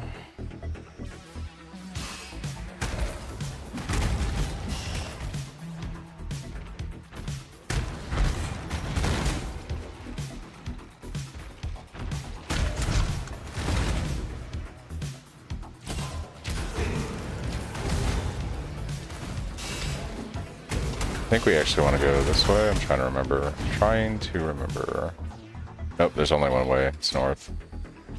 I cannot do this yet. Only one way.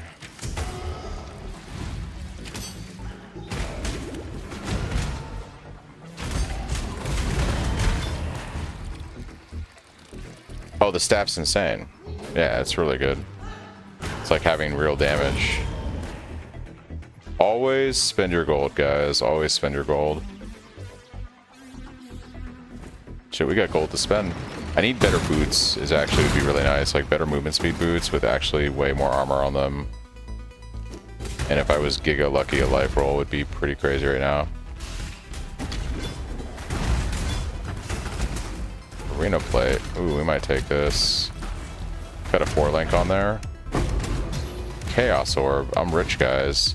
Chaos Orb and Ruthless means I'm essentially a millionaire now. Game just told me in my face, fuck you, by giving me Spell Echo instead of a multi-strike. Dude, don't you know? Just use spell supports on your melee skills. They'll work. Yeah, that sucks, dude. That's how my SSF Ruthless character was going. Like, the first few days, like, all the supports I were getting were completely useless. And I was running around with just my active skill gem. Luckily, I was a Luminary, so I had a Mercenary to help, but yeah. Dude, my Mercenary had more supports. My Act 3 Mercenary had more supports than me for like 2 or 3 days on Ruthless. On my regular SSF, dude. When the time comes to strike, an Emperor strikes without hesitation. To entertain doubts lends strength to one's enemies.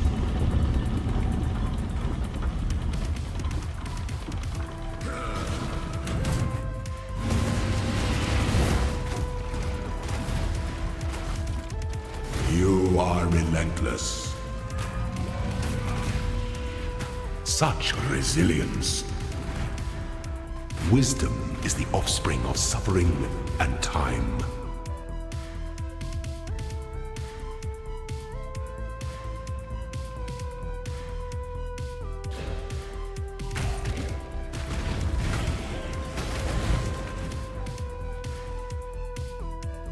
Jug, jug, jug, jug, jug, jug, jug, jug.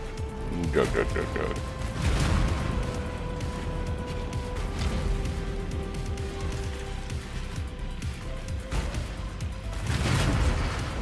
Am I crazy? I hit the lever. Okay. I was like, for some reason that was visually looking to me like I couldn't proceed. So I was like, I don't freaking know what's going on right now.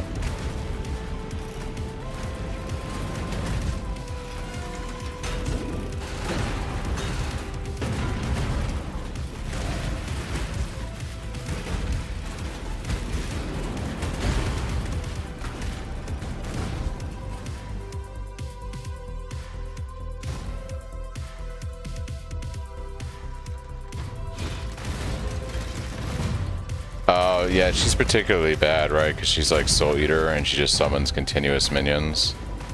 Yeah, she can really suck.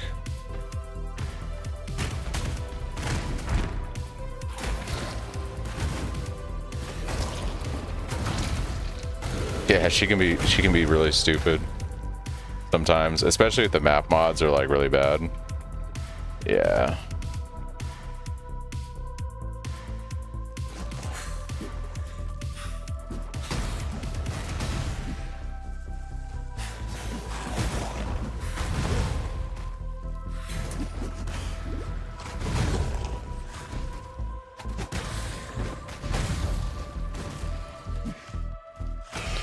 Two mod, corrupted rare only. Yeah, I bet. The map can be stupid. Ooh, maybe those are good boots. Maybe we got some good boots. Evasion base, which kind of sucks, but if they have really good stats, I'll take it.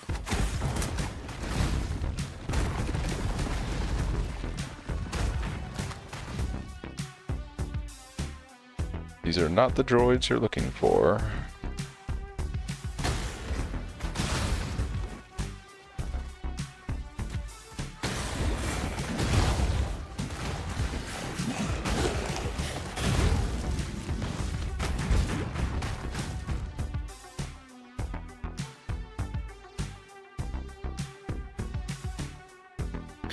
All depends on your damage, Benny. If you've got a shit ton of damage, you can just go in and mow her down. An emperor must keep those promises. You must navigate your empire through troubled waters. Alright. What's up, buddy? Honor your name. There we go, we got a decent bleed in there at the end. Free. Before your emperor, you are worthy. Pending doom. I don't want you. Alright guys, Juggernauts. Here we go. The conqueror, embrace our gift, perseverance, and rise. Got him thick. For this is the ending that we all Transfigured skill gem of the same color. Okay. Let's go ahead and throw in. I'm going to save the ground slam for when we have something definitive. And what would be the most beneficial gem I could get right now?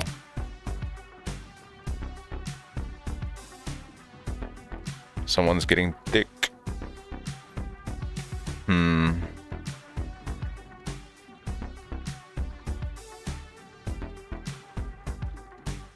just going to throw a red gem in and I have the most of these. See what we get.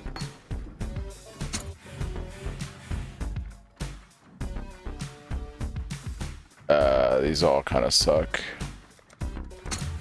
We'll take that. I think that's the best one of the shitty ones we just got. The boots good at least? No, the boots are trash. Okay. Well, now we just got to get inoxidable, and we have basically guaranteed endurance charges. Piety's off to meet the maker, is she?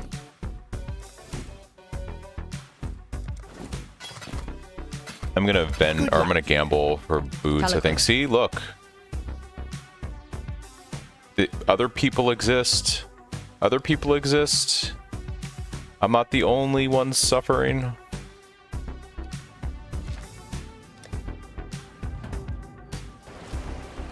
It is not just me.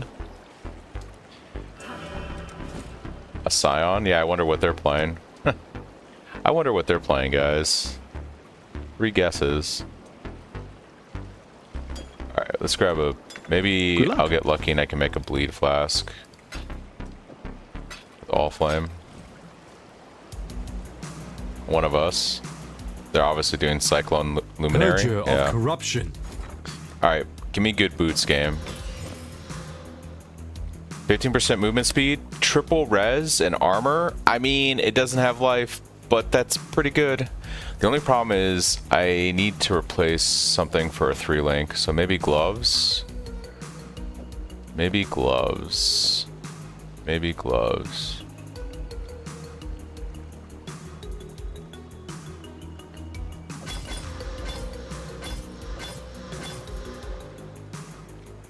$82 life is actually not that bad.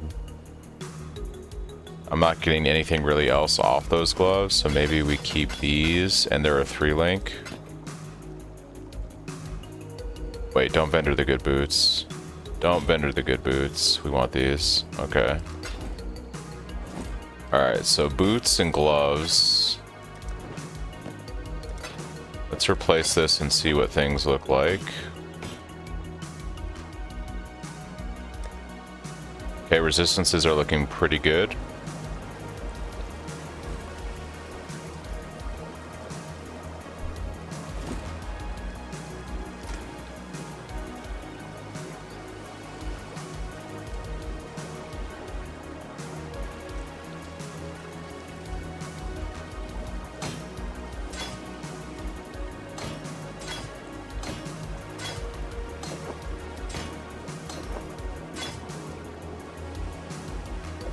I think I'm gonna gamble the rest on chests. Can I get a better chest? Look me in the eye.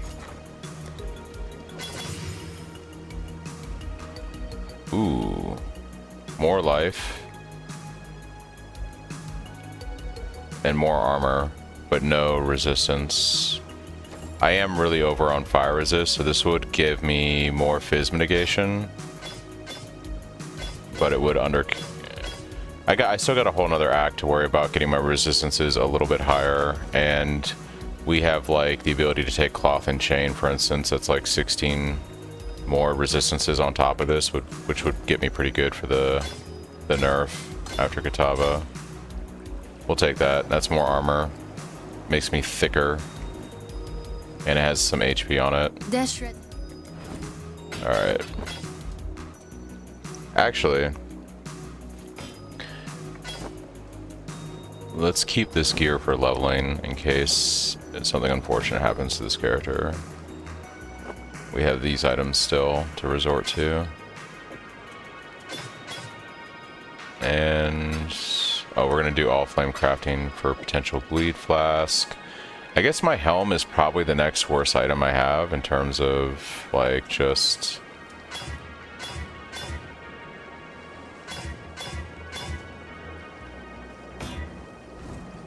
defense. 67%, it's pretty good. Yeah. I need more gold though before we proceed. Let's do all flame, see if I get a bleed flask. Okay. Nice of you to join me. Speak. Got something in mind? Bleed flask game? It's actually garbage. Well, this one...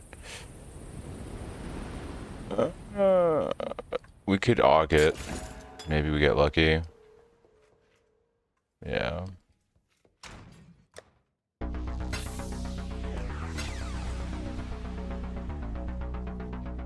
Need something? What are we after this time? I'll take the immunity to poison, actually. Actually, this gives me freeze and chill immunity, which is probably better right now. I can still buy another flask, and we can try one more time for bleed immunity.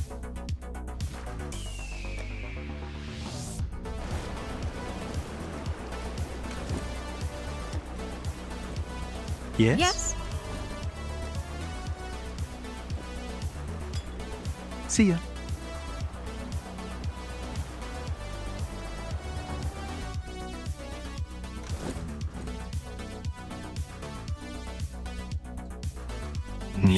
Got something in mind?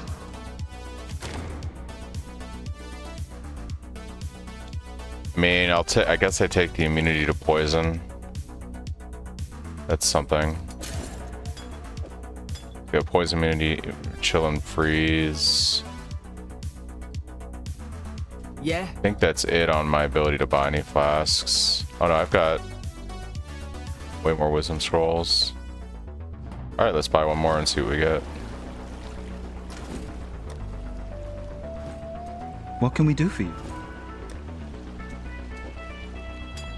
Maybe we'll end up with the trifecta and I'll just have like... I'll just end up like with Until next time. all good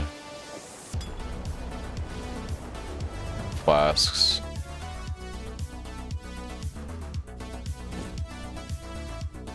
Go on. I'll do what I can to help.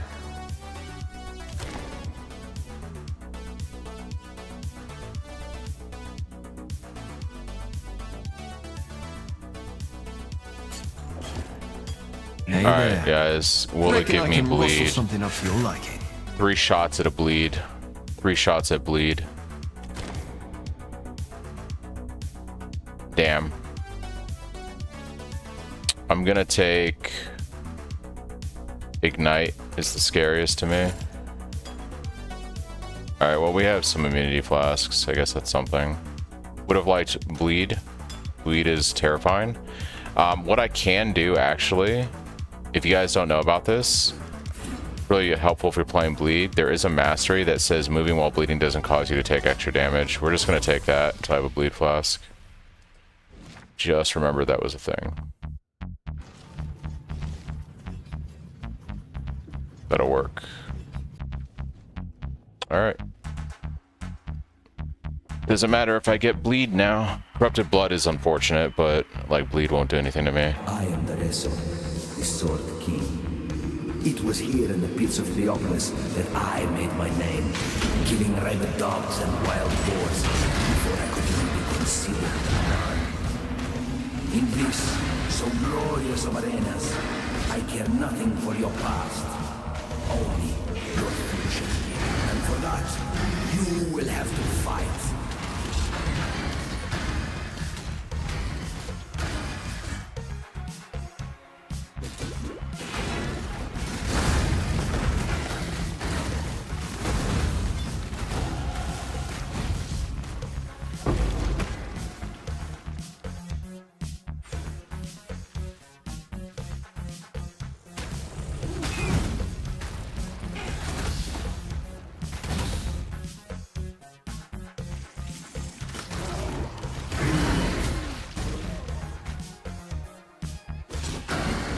Eve knows the Feral Beast for Bloodline requires a certain level tier. I don't. Singing. Do not.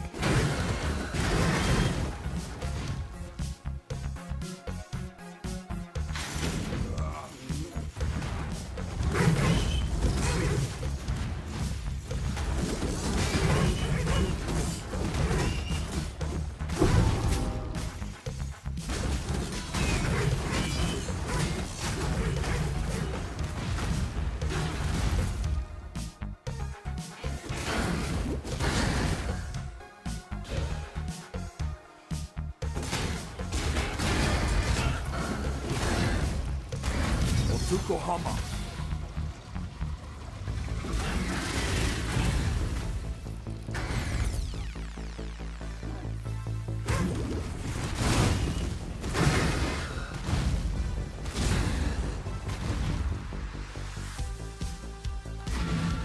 People of the gutters, Steel your bellies, for the slaughter is at hand.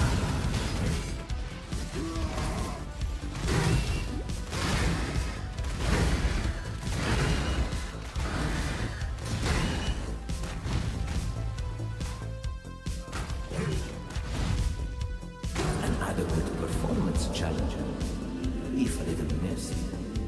Yet Barcool and his stinking flock were simply an audition. Let us see how you fare in the grand arena of Theopolis. Welcome to the grand Gotta be level 80 arena of for it. Theopolis. It is here, Oh, bleed immunity, baby. Bleed immunity. Gotta love it. my lady fair. It is our inspiration that defines us. What do you fight for, lad? My gems and I'll make short work of you. Flame Quiver? She got that Will it be conflagration shit? Yeah, fuck you, You want to dude. sell or Not something? a chance. I don't trust that they nerf that. Absolutely not.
A battle worthy of song.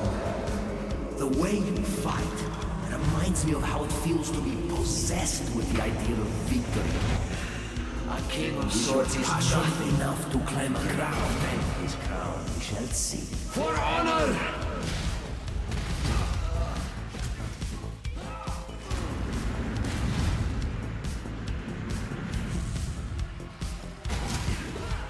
I've missed this.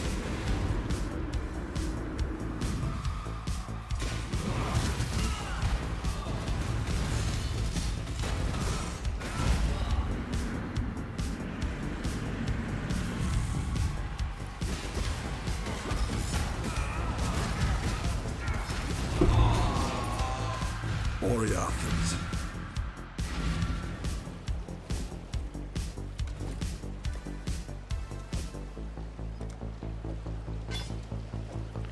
Is this guy still just like AFK over here? Nah, our boy moved on. Our boy moved on. Moved on.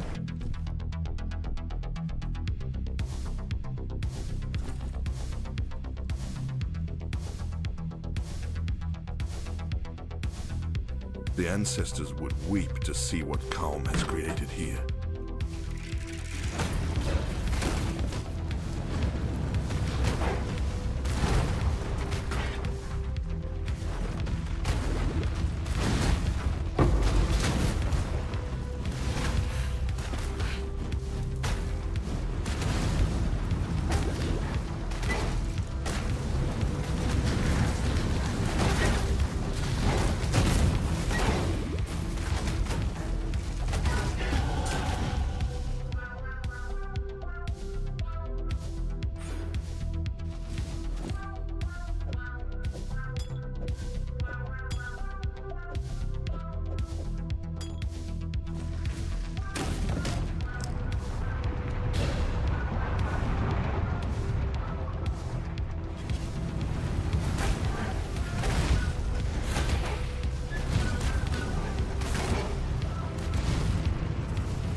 Damage, Benny. Damage. It's always damage. That's the trick. I think if you can kite them away from each other, they stop healing each other or something.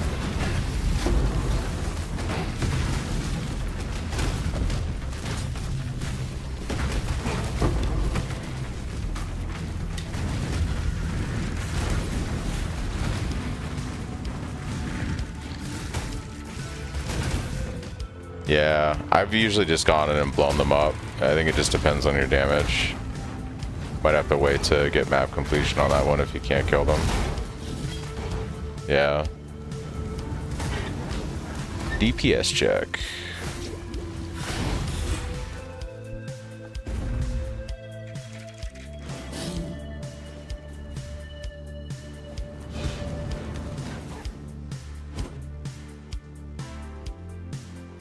Oh, I know, Benny. Yeah.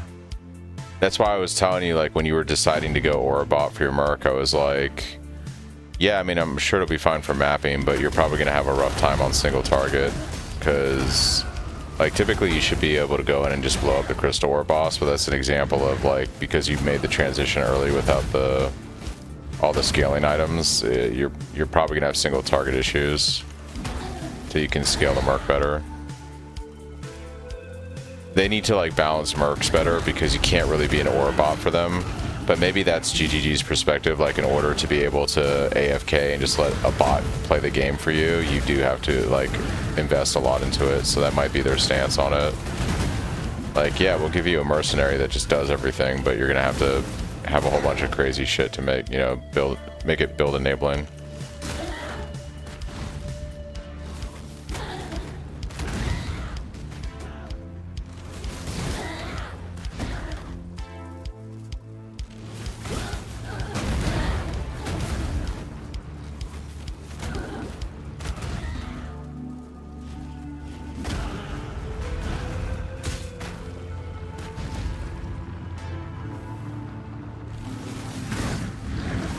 Yeah, I suspect you'll be okay. You're just probably not going to be able to do bosses for a while, but like just mapping and stuff, you'll probably be fine.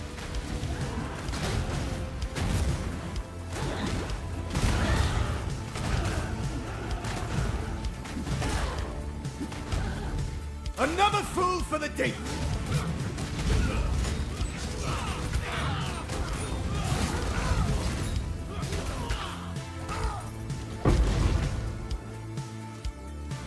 You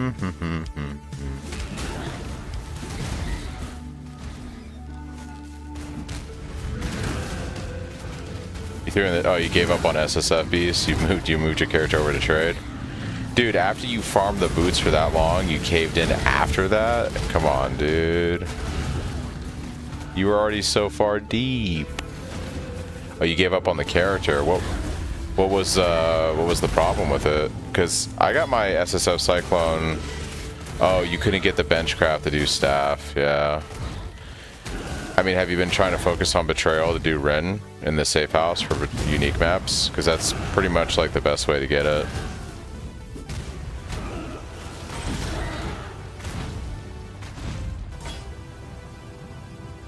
Yeah. It took me like, I think 2 or 3 days to get the map, like specifically only farming it. It took me like 2 or 3 days to get the map only farming that content. For the way! Cannot do this yet. Come, my ancestors! I honor you with a warrior's death, Count.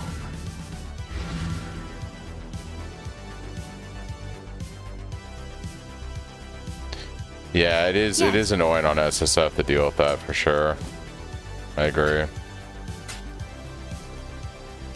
Bye.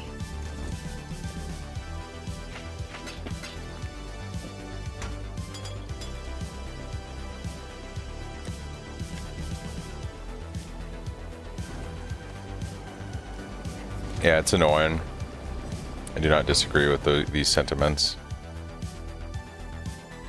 I don't mind the unveils being on maps because it's way easier to get all the normal maps. The unique maps are just rare and random, you know what I mean? the powerful bench crafts are gated behind them, which I get. But there should be a better way on SSF to get those. It's doable. Like, I've done it, right? It's just annoying. But this goes back to, like, the unfortunate truth, which is they do not balance the game around SSF, right? So any problems you're having is going to be treated with the, well, we don't balance the game around SSF, you know? So yeah, I would be interested. I would like if they gave alternative ways of doing these things, for sure. Yeah.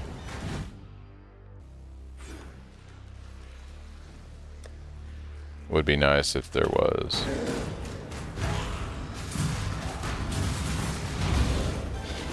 There are a few bad designs in Ruthless, for instance, going crit as a melee without having attacks. Cannot evade attacks. At least they should implement the things from PoE2 in which hit chance is higher at close combat. That's why I'm in particular really happy that I'm doing a bleed resolute technique build, because I don't have to worry about hit chance, you know.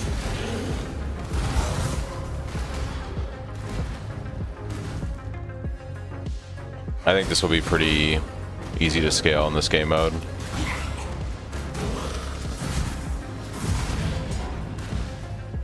Once I get RT. Once we get RT.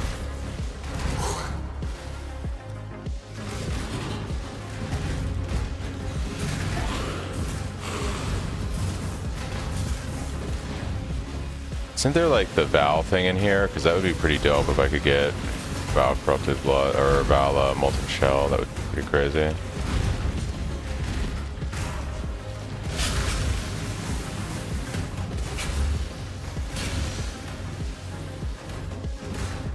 Love the build, just think I was a bit burnt by the time doing Ubers and such. I just didn't have it in. I keep saying this many times. Like you gotta. Playing SSF is understanding that like either you're gonna play the game for quite literally several months to be able to build your character. Like you have to wrap your head around that. You got to get away from the, oh, I'm going to be doing Ubers in 2 weeks mentality that you'd have on trade. And if you can't mentally make that adjustment, you're going to have a really bad time playing SSF, because it's not a, I'm done in 2 weeks, I'm farming Ubers. It's like, I'm doing this for months and months and months of a league.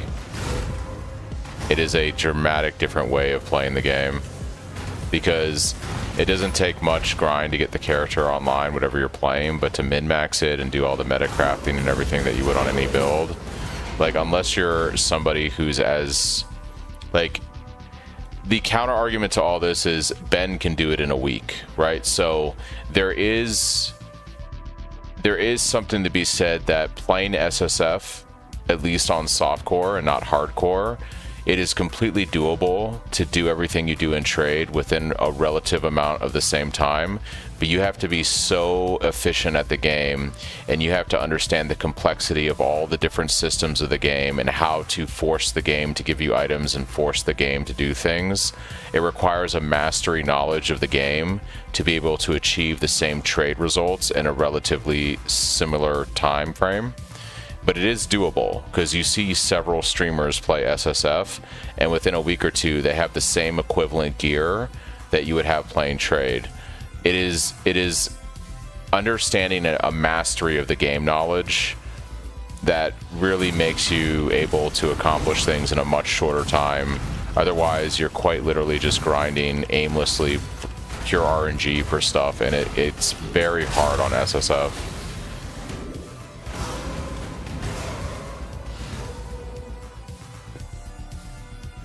Yeah, but I'm using him as an example to say that if you've truly ascended and you understand everything about the game, you can force the game to generate the loot you need. And you don't have to play trade. And you can do it in relatively the same amount of time. Obviously, that's a level that none of us will really achieve. But what I'm trying to get at is playing SSF isn't about just grinding stuff. It's about optimization, efficiency, and understanding how to manipulate the game content to give you the things you need. And even then, there's a layer of RNG and stuff like that, right? But that is essentially And you have to understand that until you reach that level of mastery of game knowledge, it is going to be far longer for you to accomplish the things that you would do. Ooh, this is deadly. It's going to take you far longer to accomplish the same things you would do on trade. Yeah, and that's what it comes down to, is like, if you don't have the time to play, you know, maybe you do SSF for a little bit each league, and because it teaches you more about the game, right? Like, in my opinion, playing SSF teaches you more about the game, so it makes you like a better player. And maybe after several leagues of just playing around with SSF a little bit on the side, you become efficient enough with game knowledge and mastery of game knowledge that you can realistically give it a better go. See, I'm already reaching a problem right now playing PoE that has nothing to do. I could be playing trade, or I could be playing SSF, right? But like, you know, I enjoy Retail WoW, and Retail WoW just had a patch this week, and my guild is actually raiding starting next weekend. And so starting next week, I'm probably going to start playing Retail WoW again. I'm going to have to split my time between PoE and WoW. Then on top of that, there's, you know, various game releases coming out this year, right? So you have you know, the Ocarina of Time remake. You have GTA 6 is coming out down the pipeline. So there is other stuff happening game-wise that's going to take my attention away from just playing the league. This is not great. Hold on a second. I'm gonna try to bleed that guy. Damn it. I gotta get in here. I really don't like these. These dudes are so rippy.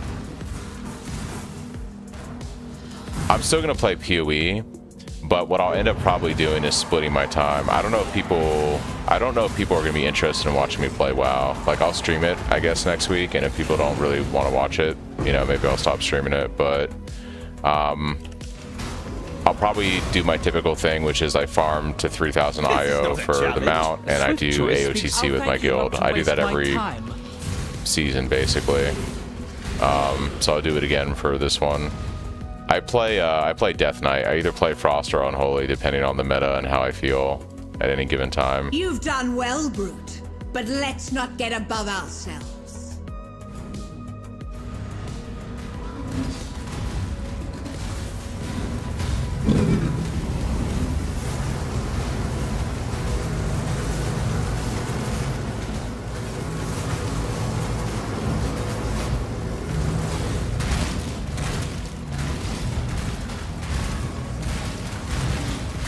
That damage, though. Holy fuck, dude. Wasn't half the man you are, Marauder. Got to get my 3 tanks ready, and we start our half push on Tuesday. Are you like a CE raider? Because, yeah. PoE watchers are also a seasonal thing. Yeah, I mean, I noticed it, the dip in views after the first 2 weeks. Everyone's kind of done playing the game, basically. Betray me, and I will. Yeah, I might, keys don't come out till Tuesday, right? It's just like normal. The first week of the season is like news, quest zone, and everything, and then it's like, Hall of Fame. The fuck's Hall of Fame? Is that like, are you like a fucking US top 10 guild or something? Yeah, fuck that, dude. I mean, congrats. Like, yeah, but I don't you have to do like 1,000 polls on bosses and shit like that? You're just like 800 attempts on whatever CE boss. Fucking, don't you have to do split raids and have like 18 characters and shit like that? And don't you have to have like 5 characters or something and do split raids and all this other shit? I can't do that. That's too much. That's commendable. Like, it's just too much, man. I enjoyed a simpler time in WoW. Like, I'm probably gonna play more Classic Plus than Retail this year. I enjoyed a simpler time in WoW where you might do hundreds of polls on a boss, but it was just one character, right? You didn't have to have multiple characters. You didn't have to farm all this other stuff. Like, you had your one character you played back in the day, and you just like to me, that was when I enjoyed. And raiding is more complicated now. Like, raiding is more complicated than it was, you know, 10 or 15 years ago.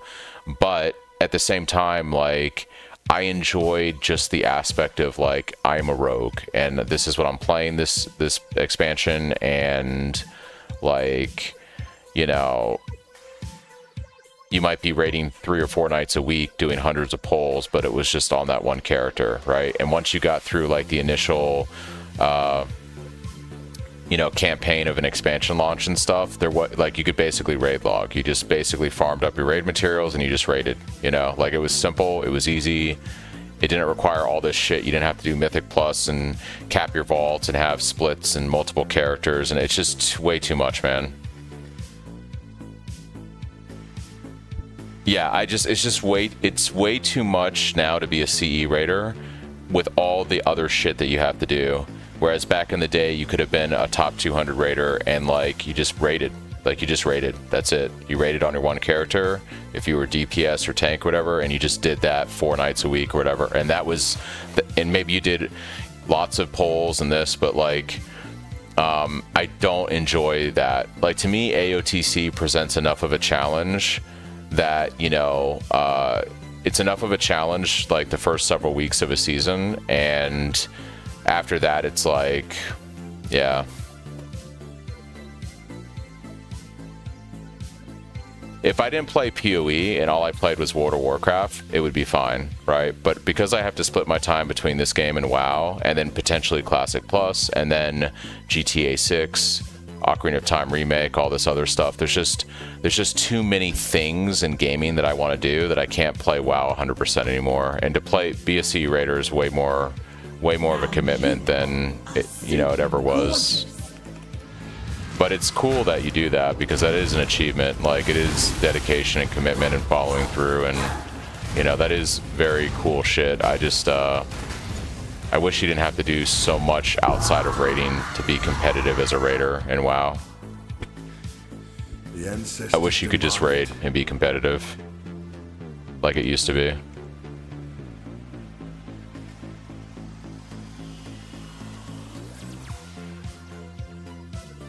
So I'll probably stream WoW next week. I don't know if people are actually going to watch it. I'm not like an amazingly good player, but I'm like, all right, I guess. Mostly what I do in WoW, to be honest, like mostly what I do in WoW is I farm achievements and mounts, you know? So like that's pretty much like my thing that I like to do in World of Warcraft is I farm achievements and mounts and toys and stuff. I do a lot of pet leveling, right? And then I just do my AOTC and my 3K IO Mythic Plus every season. It's a pretty simple life. Be still.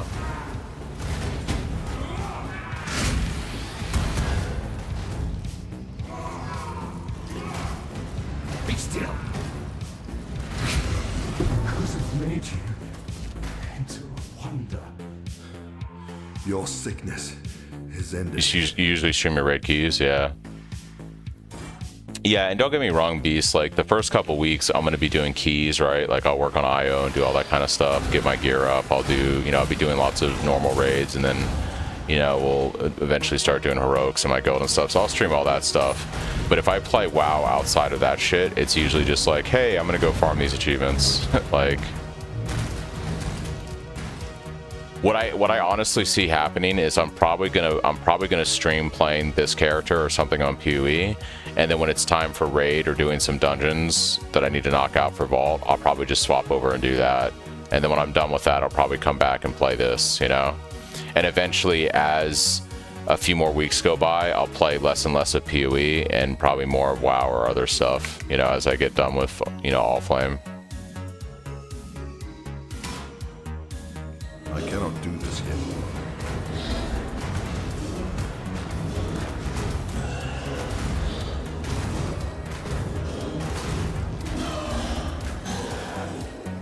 Like my honest, ooh, don't do that. Don't do that. Don't get scary, lady. Don't get scary. Let's not get scary right now. Let's keep it simple. Let's keep it nice. Keep it simple and nice.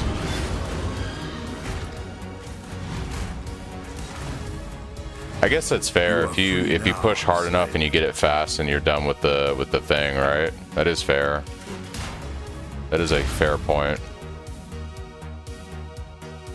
Now I know why you're able to do that many blueprints. You're used to grinding games. That's funny. When I make yeah. To be completely honest, like once I get done with this Ruthless kick, I'll see how far I get on this character. I'm probably gonna go back to trade and finish my Cyclone character off. and then I'm probably gonna be done with All Flame once I do 40-40. Like that's probably where I'm at. Like if this character lasts a week, 2 weeks, 3 weeks, I'll keep playing it. But I think once I die on this guy, I'm probably just gonna finish my Cyclone character on trade and segue into like getting back into WoW for the new season. Is probably gonna be how things go. I'd like to push this character very far, but at some point I'm gonna die to something stupid because I'm not amazing. And yeah. Bow your head to your one true god. Now, exile! That damage is nutty.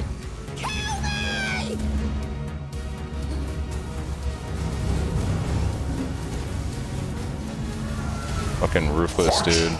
That Ruthless damage.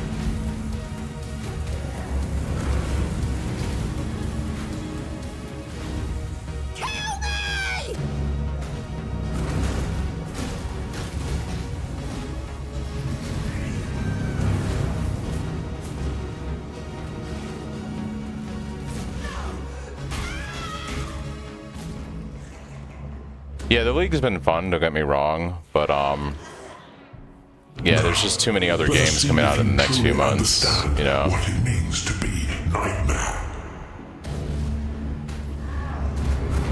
I am kind of happy that they're not doing another PoE 2 league until they actually launch the base game, because it was getting just too much, man, between PoE 1 and PoE 2. Retail WoW. I know for sure I'm playing Classic Plus. Like I'm 100% gonna probably check out Classic Plus. Like I have pretty high expectations. We'll see what Blizzard has at BlizzCon, but like yeah. So part of my problem is I've played more of War Within. Like, you think my Ruthless is doing more damage than my usual Trade League starter? That's funny. Bandit Blade Zero is a game I'm looking forward to very much. I haven't seen anything on that. So, because I was in the military up until 2 years ago, I had to stop playing World of Warcraft a lot. I wasn't able to play retail with my friends and do stuff. I wasn't able to play SOD or Classic because I was deploying and all this other shit was going on. Good night, Benny. And ever since then, like when I got out of the military, you know, in 24, I played the shit out of Dragonflight, I played the shit out of War Within, and now I'm playing Midnight. And I'd like to play Classic Plus because I didn't really get a chance to do SOD or the Classic iterations before that because I just didn't, it was too much of a time difference stationed overseas and deploying and everything. So I'm really like probably want to check out Classic Plus because I just didn't get a chance to do a lot of that over the last few years. So yeah, well, I've been playing World of Warcraft since like 2008. So, but basically around 2018, I had to stop playing it on a regular basis or commit to raid teams because you just can't do that when you're in the military reliably. There's too much going on. So I had to put that on pause for like 7 or 8 years while I was in the military, and I still played WoW occasionally, but it was not like I didn't really do much because I wasn't on a raid team. I didn't do anything. I couldn't commit. But last 2 years I've been able to reliably raid again on retail. It's been fun. But coming back to the game, I've been more chill about it and just done the AOTC stuff. I'll occasionally do some mythic bosses and things like that, but like, what happened was over the last several years, PoE became my game of choice over WoW because PoE is a much easier game to play in between deployments, in between being stationed different places overseas. And so by the time I came back to WoW in 24, I prioritize PoE now. Like if a PoE league comes out and it happens at the same time as like a WoW season launch, I won't play WoW. Like the season launch right now, I'm probably going to ignore it for another week, right? I prioritize this now. So it's like, but that happened because I was forced to make that change and go to more single player games and games like PoE where you play largely by yourself. And now I enjoy PoE more than WoW. Like to me, PoE is a much more fun game. Like, there's things I like about WoW still, but like to me, this is a far superior game. There's more I can do in this game. And what I like about it too is I don't have to rely on, you know, to play WoW the way I'd want to, like I did when I was 25. If I go back like 10, 15 years, I'd have to raid 4 nights a week. I'd have to do split raids. I'd have to do all the shit you do. And it's not sustainable now that I have a real career, a real job during the week. I have other games I want to play. I just can't do that anymore like I used to. It's mostly having too many games to play. Too many games and not enough hours in the week. What? The gate.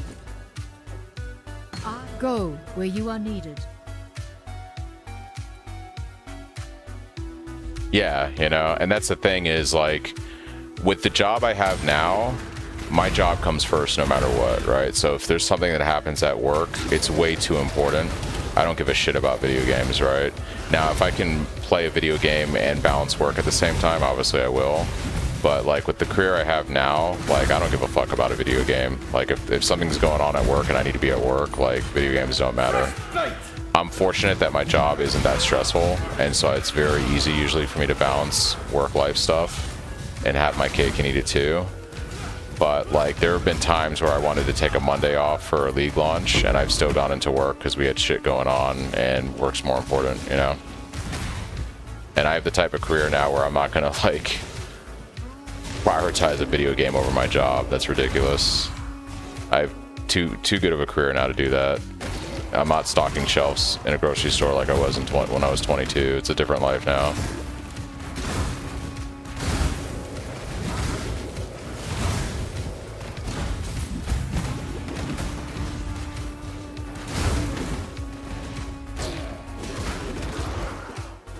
The damage. Boink, you're dead.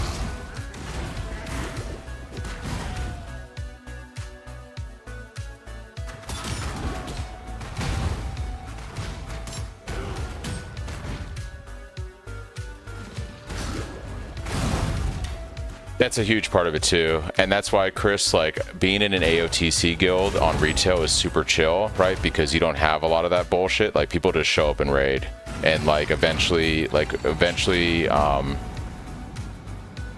get the kills, right? And it's not like being in a serious guild where you have to deal with all the stuff you're talking about.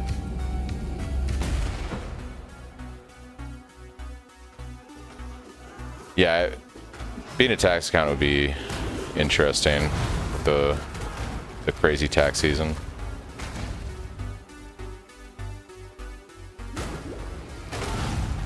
Yeah, that's the problem I have with AOTC guilds. Like, the guild that I'm in right now is pretty decent, but they're not like concerned with, like, you know, like, we're not concerned with like getting kills rapidly, right? So, like, for instance, next weekend we're just gonna go in and do normal. Like, there's no push to actually try any heroics or anything like that. Like, maybe it'll happen, but for the most part, it's just gonna be like, go do normal bosses, you know?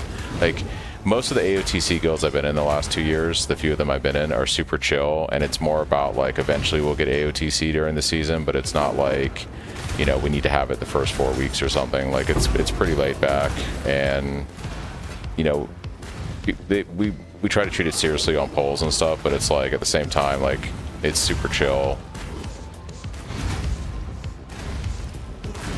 Yeah.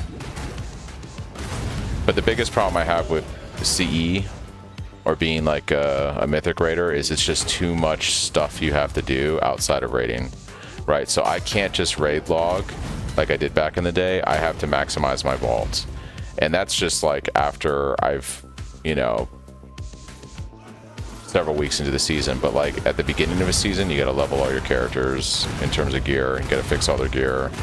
You got to run mythic. You got to run mythic plus on all of them. You got to do the splits. You got to do the raids. You got to do the delves the first like couple weeks too. Did they got it? Got it. Yeah. But that's what I'm getting at. It's like it's too much. It's too much upkeep at the beginning for the first few weeks. It's just too much. Like it cuts away from, like, you know, other shit that I want to do, other games I want to play. It's just too much. WoW is designed like, you know, that, you know, if you want to be a CE raider, you have to be, it's just too much, man. It's just too much. It's fine if WoW is like your primary game and you only ever play other games when you're not in that cycle, but I don't want to give up QE, for instance, because WoW has a new season launch at the same time.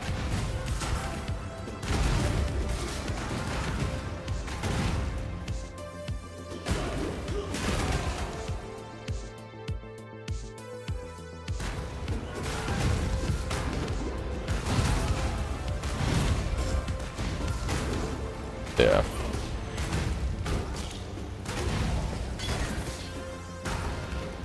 Well, the truth is too, the majority of people that play WoW don't even do AOTC. Like, I would say the average WoW player basically does some M+ at low key level, and maybe they're in a guild that does like normal with a few heroics, but that's about it. Like the average WoW player will never even see AOTC boss, let alone a CE, like a mythic kill.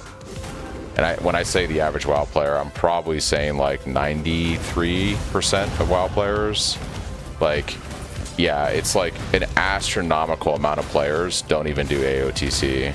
And so I think Blizz doesn't design the game around raiders. They design it around like the masses, right? And they have the content obviously for the world racers and all that kind of stuff, but like the game is almost 100% designed for people that collect toys and mounts and achievements and stuff. It's not based around raiders. It's not even raiders aren't even a consideration. I would argue that like 20 years ago, they designed the game around raids, right? The idea was they designed it around being in a guild, social interaction, and going into raids and dungeons. And now they design the game around, you know, all the other shit, and it's not about the raids, it's not about the dungeons at all. Yeah.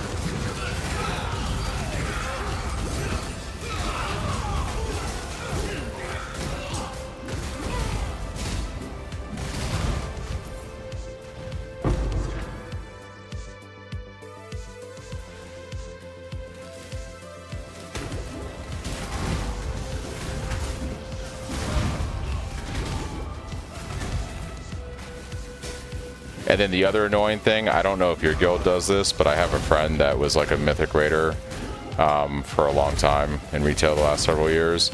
But then once you get done with getting your CE kill, right, once you get like all that stuff, then it's like, okay, now we have to do sales for the next 3 months so that we can replenish our coffers to be able to have all the shit for the next season.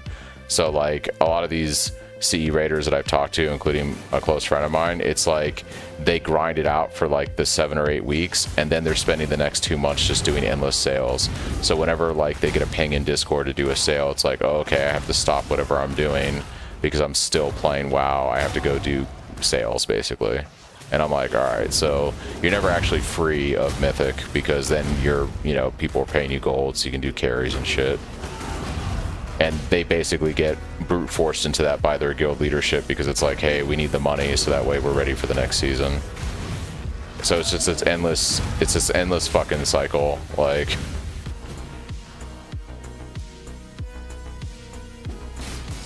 yeah, like, yeah, I mean, yeah, I don't know. It's just like, yeah, it's just never ending. I'm just like, nah, dude. You gotta write off 2 months just for the CE progression, and then you still have to give up like 1 or 2 raid nights a week for sales on top of that for the rest of the season. It's like, nah.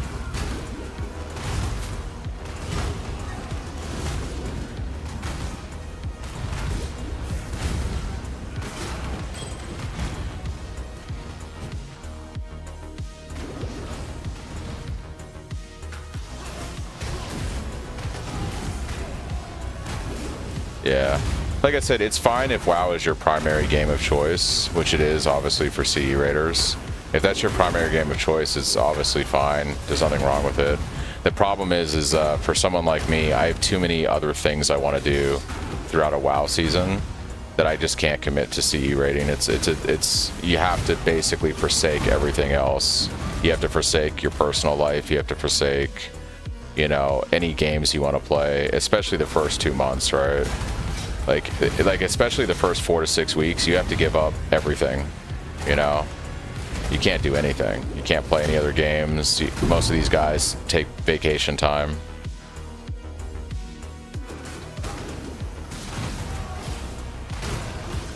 Oh, I'm sure, yeah. Well, that's, you guys enjoy it, right? You like to push. It makes sense. But that's because that's your primary game. That's your primary thing you want to do. That's what, and there's nothing wrong with that. It's just, yeah, it's too much. Like, we're what? We're like on the 3rd week of All Flame, and I'm pretty much like, once I'm done with this Ruthless kick, like I said, I'm pretty much done, I think, with All Flame. I'll finish out my Cyclone guy on Trey, but I'll probably do that off stream and just kind of test stuff out for the build. There's other games I want to play now. But I think it's like that for a lot of PoE players. I think after like 4 to 6 weeks, you pretty much get done with the league. You've seen everything, you've played it. What's up, Baze? Yeah, I wanted to actually do the SSF Ruthless run on hardcore, so I'm making a JUGG thick boy. And we're gonna do some SSF Ruthless hardcore stuff.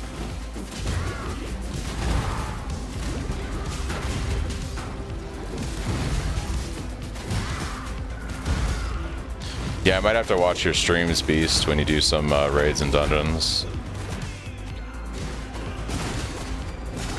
Be cool to see the perspective of a CE World Raider.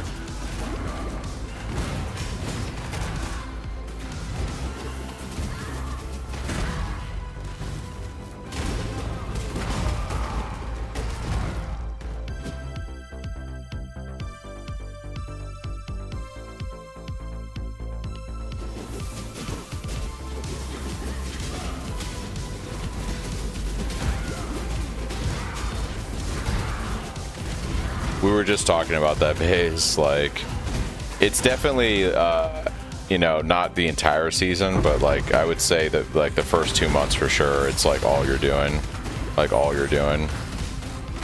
then after that it definitely scales way down. But yeah, it also depends on how good your guild is. If you're like top 200 like Beast, you're done in like, you know, 2 months or under. There's some CE raiders that it takes them 3 months to get the kill, you know, and so it's just this endless grind.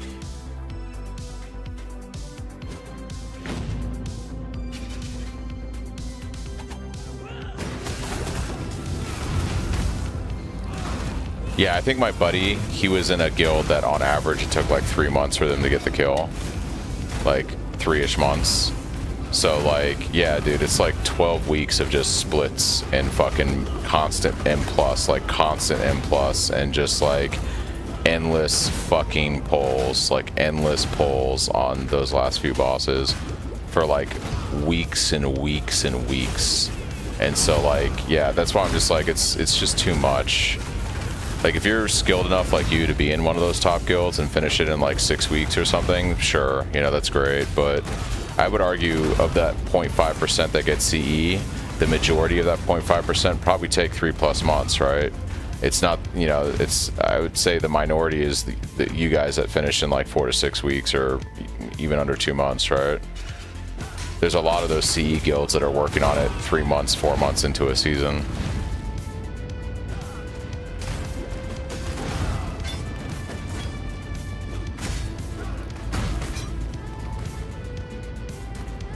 Yeah, it's too much.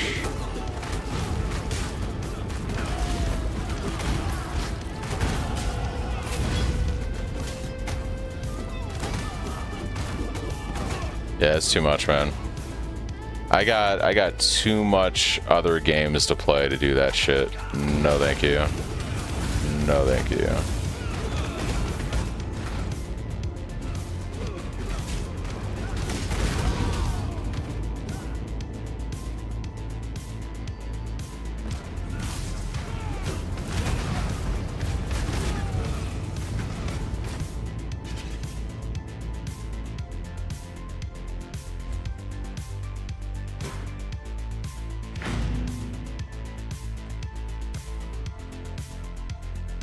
Let me see if I'm reliably getting endurance charges now. I believe I am. I should probably work this way for resistances now. 3 days for 3 hours isn't too bad.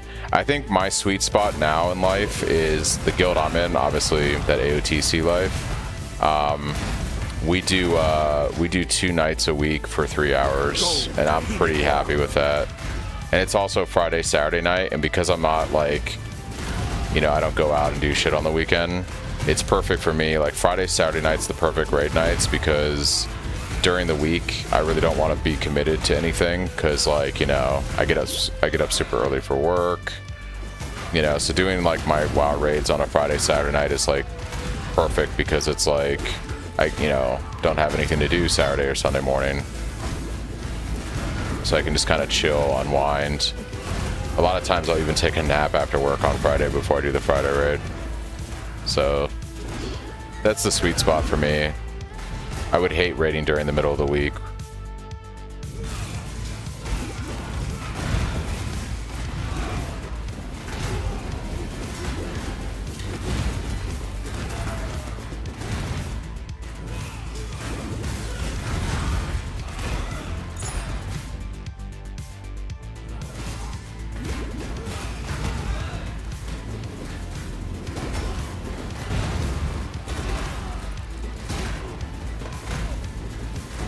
Well, as you get older, the problem is as you get older, you start to realize, like, how can I phrase this in a way that's not demeaning? When you're young and you don't really have, like, much of a life built, you get a lot of purpose out of something like playing WoW and achievements. And I'm not trying to demean, like, professional gamers. Like, if you're, like, you know, in Method or something, that's your job, right? That's your job. It's no longer a hobby. Right, you're actually getting paid and sponsorships, so that's a career, right? But if you're just like a really serious gamer, like when you're young in life and you don't really have much that you've accomplished or done, you get a lot of satisfaction, I think, out of achievements in video games. But as you get older in life, and specifically when you start to actually accomplish real shit in the world, that it has nothing to do with video games, that has way more financial benefits for you, way more, it like builds you up in a way that's like better than just having, like, you know, some feat of strength. Like, hey, I can now make 25 to 30,000 more this year. Like, when that starts to happen, the appeal, the allure of the video game stuff starts to go away, because it's like, do I want to sacrifice my time to still be a Hall of Fame raider? Or do I want to do X, Y, or Z? So instead of making 130,000 this year, I'm making 145,000 next year. And so you start prioritizing real world accomplishments, things in life that actually net benefit you in a way that playing a video game doesn't anymore. And you're making more money, you're having nicer things, you get jobs where you have better work-life balance. So instead of making 80,000 a year working 70 hours a week, now you're making 120,000 a year working, 50 hours a week. And so when that shift starts to happen, it's yeah. Actually, Baze, most people sleep less when they get older. Yeah, most people don't sleep more when they get older. Most people actually sleep less when they get older. Yeah, it's actually far more common to people, like, there's a lot more people in their early 20s that sleep 8 to 10 hours a day. That's fine, Baze, but that's not the actual norm. Like, most people actually get way less sleep as they get older. For most people, it's more like the benefit is work-life balance, right? You don't have to work as many hours to make the same amount of money. Yeah. I don't know. Like, maybe... I don't know. When I say sleep more, I mean, like, there's a lot of, like, young people in their 20s that will sleep 10+ hours. Most adults don't sleep 10+ hours, right? Most adults during a work week aren't sleeping 10 hours a night. Like, that's not actually normal. No, I understand that, Base. I'm saying that more people that are younger sleep way more, I think, than people that are, I would argue that somebody who is 18 to 25 is sleeping more hours, if they so choose, than someone who's 35 to 55. Right? I know way more young people I've worked with that will sleep 10 fucking plus hours on a weekend. That's fine, Baze. I'm saying I don't think you're the norm. Like, we can actually look this up. I'm pretty certain this is like a multiple studies have been done on this.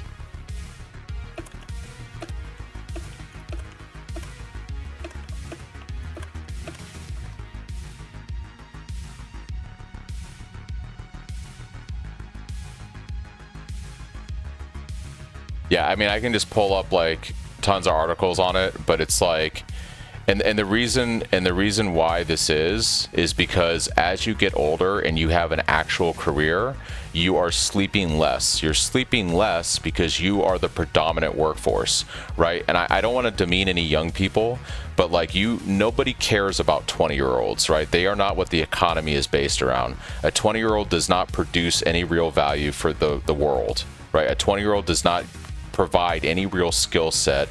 They don't do anything for the economy or the market that actually benefits society, right? They're either still in college or they're working a job that's minimum wage that anyone can do within 2 days of being trained on the spot.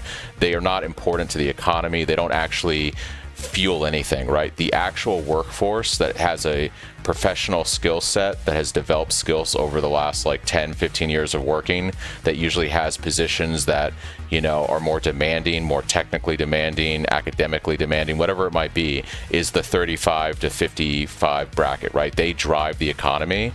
They get less sleep as you get older in the workforce on average, right? The working population, because their careers are more taxing, right? Or more importantly, they spend more time outside of work, working on credentials, working on masters or doctorates, working on whatever it is so that they can be, you know, better poised to get better raises, better positions, better offers from headhunters, etc. You are doing more career-oriented stuff when you're 35 or 40 than you are when you're 20, right? So when you're in college, you can sleep in 10, 12, 14 hours on a Saturday because you really don't have much going on. But it's a lot different when you're 40 and you're married and you have like 2 or 3 kids and you have a professional career. And not only are you working your 40 or 50 hour week, but then on top of that, you have all these other things you have to do for credentials and certifications or things that you have to do outside of work to make you still stay ahead of your peers or stay ahead of what's going on with whatever your trade is. You sleep less as a working professional than you do as a 20-year-old kid. That's just how that works. Well, it's not just the USA based, that is Western society. Most people in Western society, right, not the USA, that is Europe, that is Australia, that is all these places, right? You're not really producing anything when you're 20. You're still in school, or you're still living with your parents, or you're working a shitty minimum wage job. You're not driving the economy, right? The people that drive the economy are the working class force, which is on average somebody who's 35 to 55 or 60. You know, that is what is driving the economy. And those people are not sleeping 10 hours a day. If you think those people are sleeping 10 hours a day, you're fucking crazy. They're not sleeping 10 hours a day. They're sleeping on average 6 hours a night at best, at least during the work week.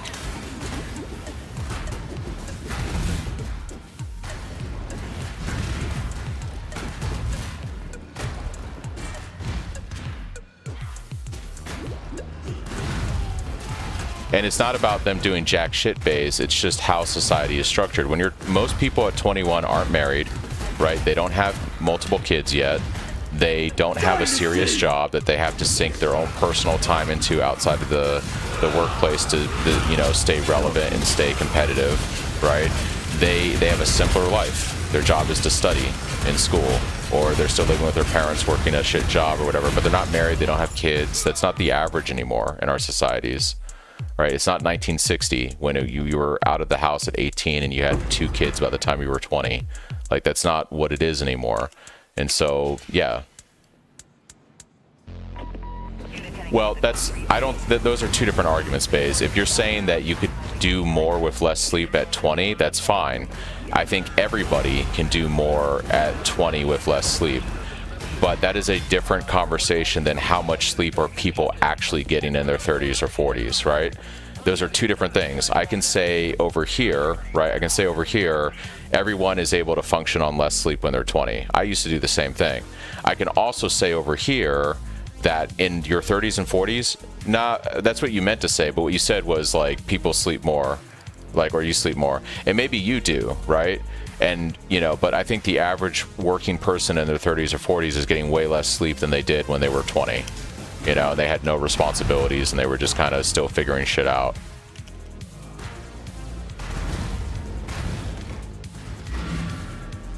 But But I do agree with you. You need more rest as you get older to do like stuff that you didn't have to worry about when you were younger. You know what I mean? Like I remember also being able to function on like 5 hours of sleep for 2 days. And I forget where this whole conversation came about. I think I was talking about how I prefer to raid on a Friday or Saturday night because I would hate raiding during the week, like on a Tuesday or Wednesday night when I have to get up at 4:30 in the morning to get ready for work. And it's like the way I look at it is like that I would feel committed. I would feel committed to have to raid that, you know, because other people are expecting me to be there and they're relying on me to be there. Whereas if I want to just stop playing PoE in 5 minutes because I'm tired, I can just do that. You know, there is no obligation for me to have to be accountable for anybody else. You know what I mean? Like I can just, that's why I now prefer to raid on like a Friday or Saturday night, because it's just easier for me to plan out my weekend. I don't have any work commitments, etc. Awesome. And I get away with that, I think, because I'm not married and I don't have kids. If I was married with kids, I would never play WoW. I have too much going on now. Like, I would probably just play PoE when I have a little bit of free time, and I would sure as fuck not be committing to raid schedules. That would not be happening. No way.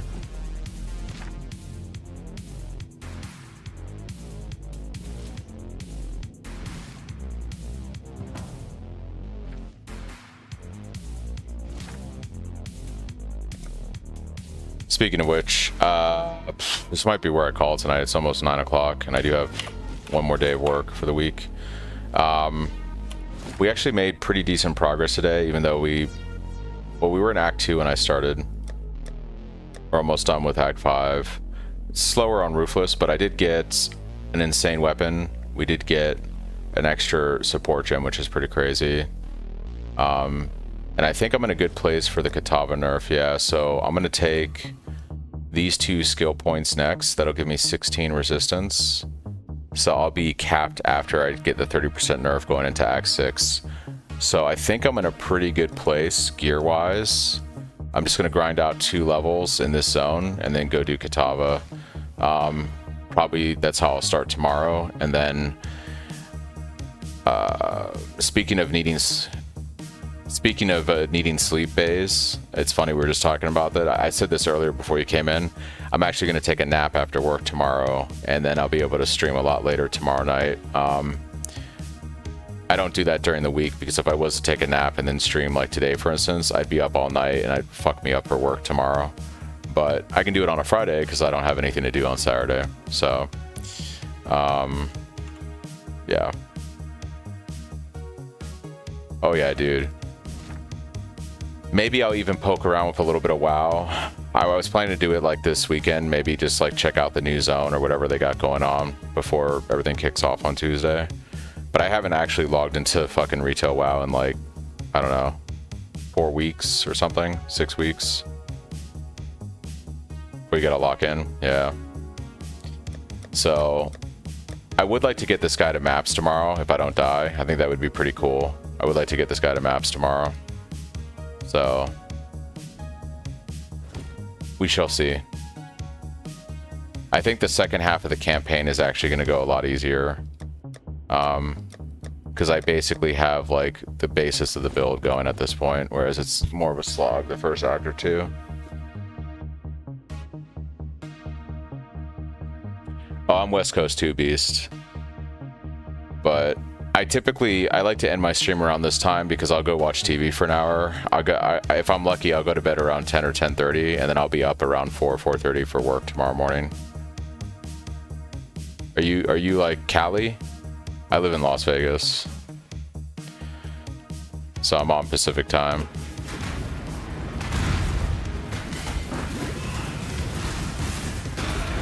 But yeah. I cannot do this yet.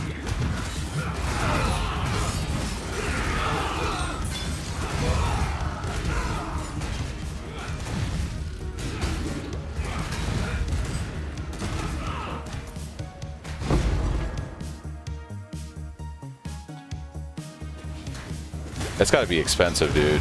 Like, living in Cali's gotta be expensive. You must make a really good tax account. You must do the books for like fucking CEOs or something. I was looking at jobs. There was a job position I was looking at because I was like, dude, wouldn't it be cool to kind of work at one of the space companies?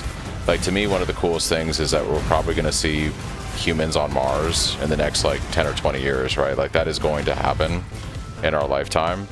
And so I was looking at job positions at companies. So it's like, wouldn't it be really cool to work at like NASA or SpaceX or one of these places and be a part of the team that's actually going to put a human being on Mars?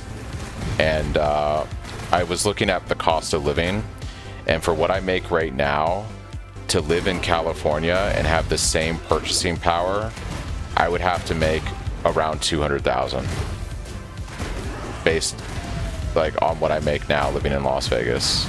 And the job that I saw was only listed for like 170, and I was like, I can't do that. I'm essentially taking a 30K pay cut to go live in a worse city, right? Because the place is a shit place to live compared to where I live now, for basically 30K less purchasing power every year. I was like, I can't do that. As cool as the job might be, I can't throw my hat in the ring for that. It's too expensive.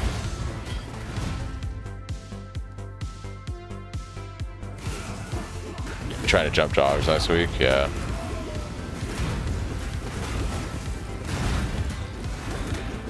Yeah, that's gotta be a rough spot to be in, man. It's gotta be rough. I wonder, like, in your career field, if there's a lot of, like, remote work you can do, or remote work opportunities where you don't have to be tied to a brick and mortar place. There might be, but maybe it's just way less money. I don't know. Oh, you are remote. So what's the, so basically it's just the cost of moving that you have to figure out.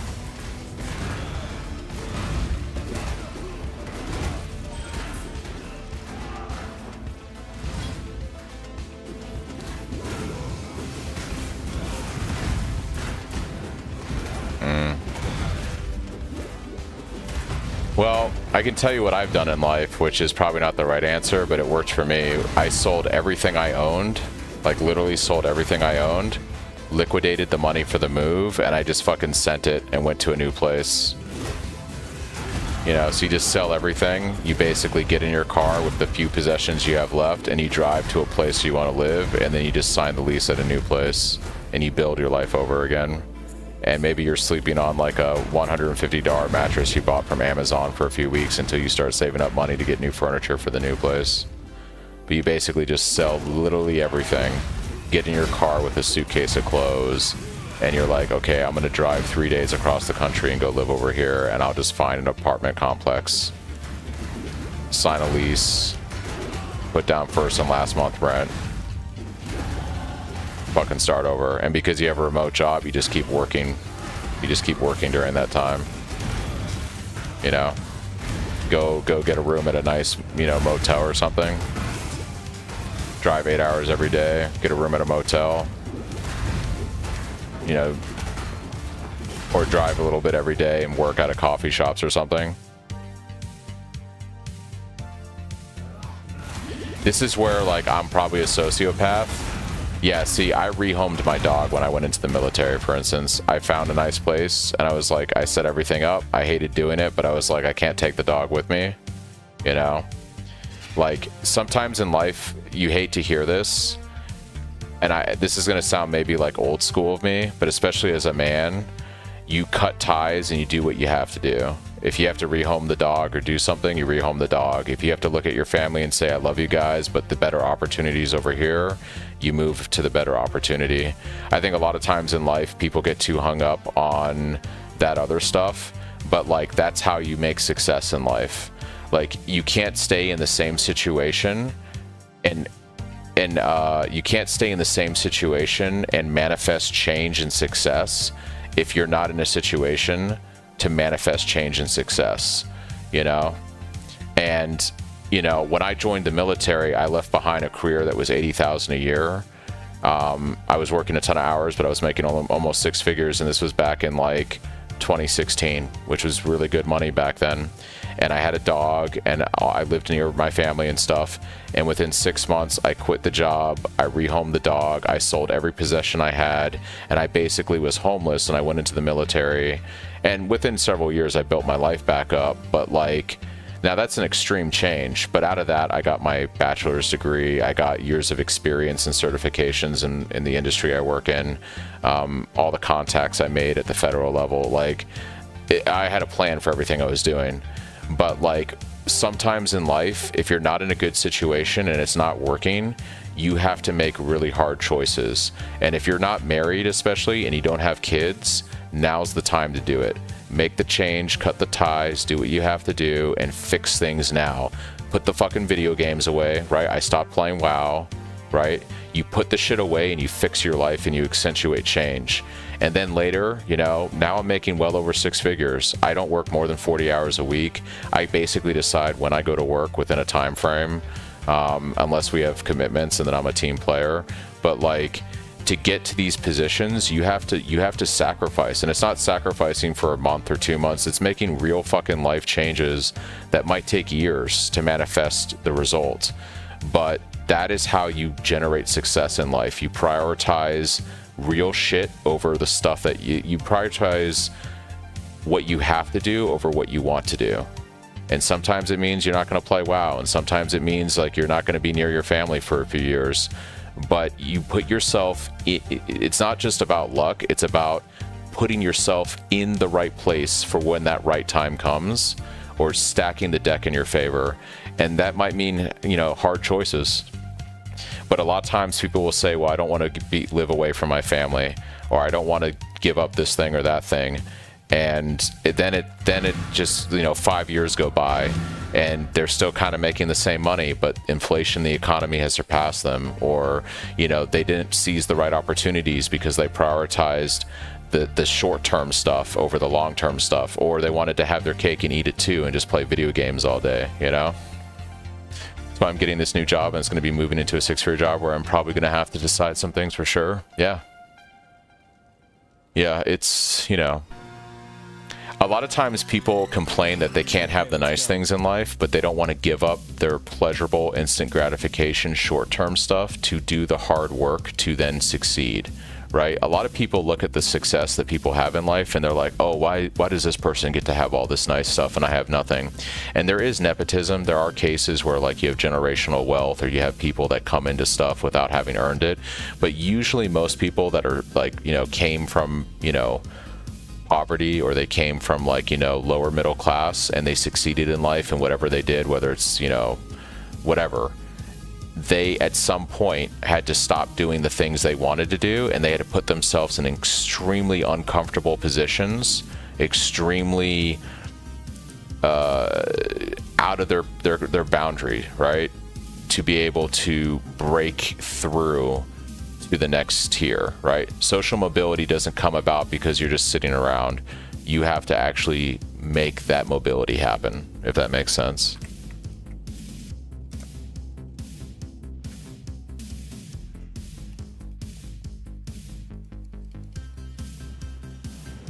It sounds like you kind of have a plan, so that's good.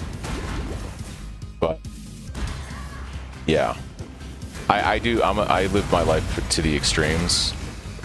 But yeah.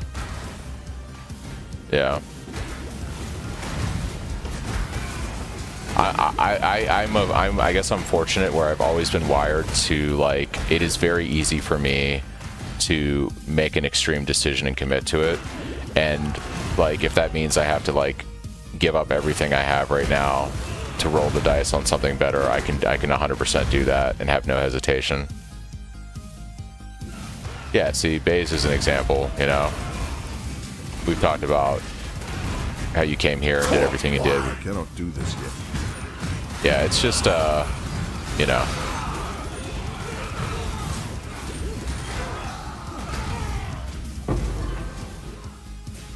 But yeah, this all goes back to like basically to live my lifestyle the way I have it now, and I'd be living in a very shitty place in California, I'd have to make $200,000 a year. Like the job offer would have to be $200,000 a year or more for me to have the same lifestyle I have now, to live in a way worse city in California. And so I was just like, I can't take that job offer. It's just not, it's not worth it. I would give up too much safety and security in my community and too many of the nice things I have now to effectively take a pay cut, like a serious pay cut. And that's would be making still $200,000 a year or less. It's crazy.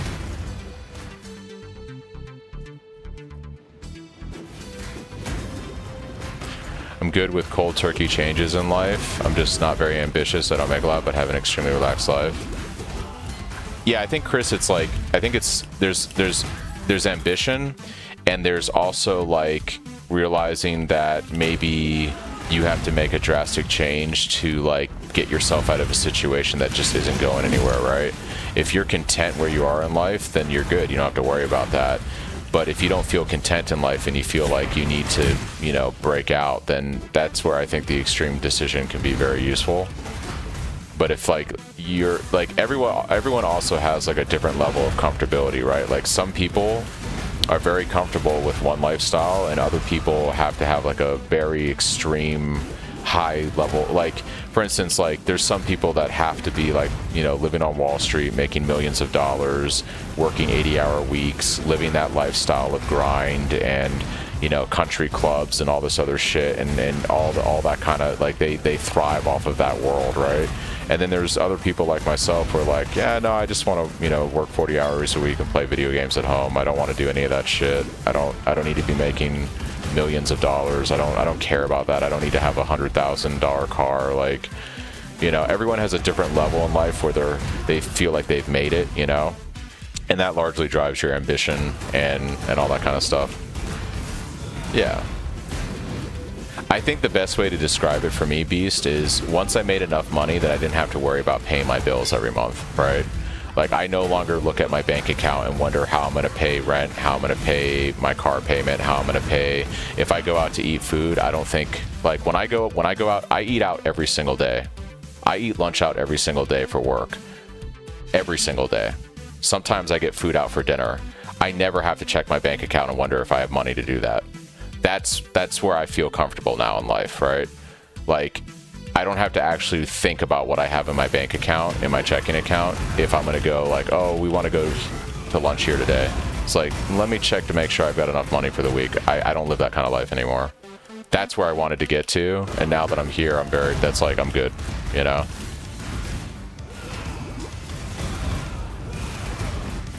If I buy something on Amazon and I want something, like say I want a new bookshelf, I don't check my bank account to see if I have the money. I just buy the bookshelf. I know that I'll have the money. Like that's the kind of lifestyle that I wanted to have.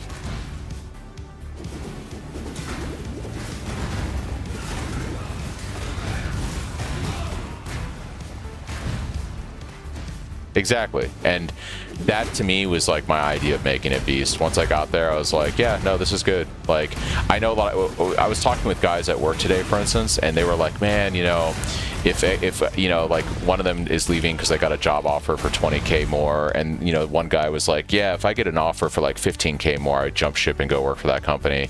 And I'm thinking like, I just don't really like, I'm happy with my job. I like the people I work with, and even if I got an offer for 30K more, I probably wouldn't leave. Like to me, I've reached a point where more money is always good, don't get me wrong, but it's like, I don't know, like there's so much more value in life with how happy you are at a job and how happy you are with the people you work with, and you know, all these other circumstances. It's not always just money. It's largely money, but it's not always just money. But some people, like, you know, they want that extra 15K or 30K or 40K a year because they're trying to hit whatever their comfortability level is. or they are married, they have kids, they have way more expenses than I do, and so they need more money to be at the same level I'm at outside of their wife and kids or whatever. I do cakes for a living, baking them at the moment, pretty happy with it, and I did not have to do effort for it. I have it pretty easy thanks to my teen decisions. Yeah.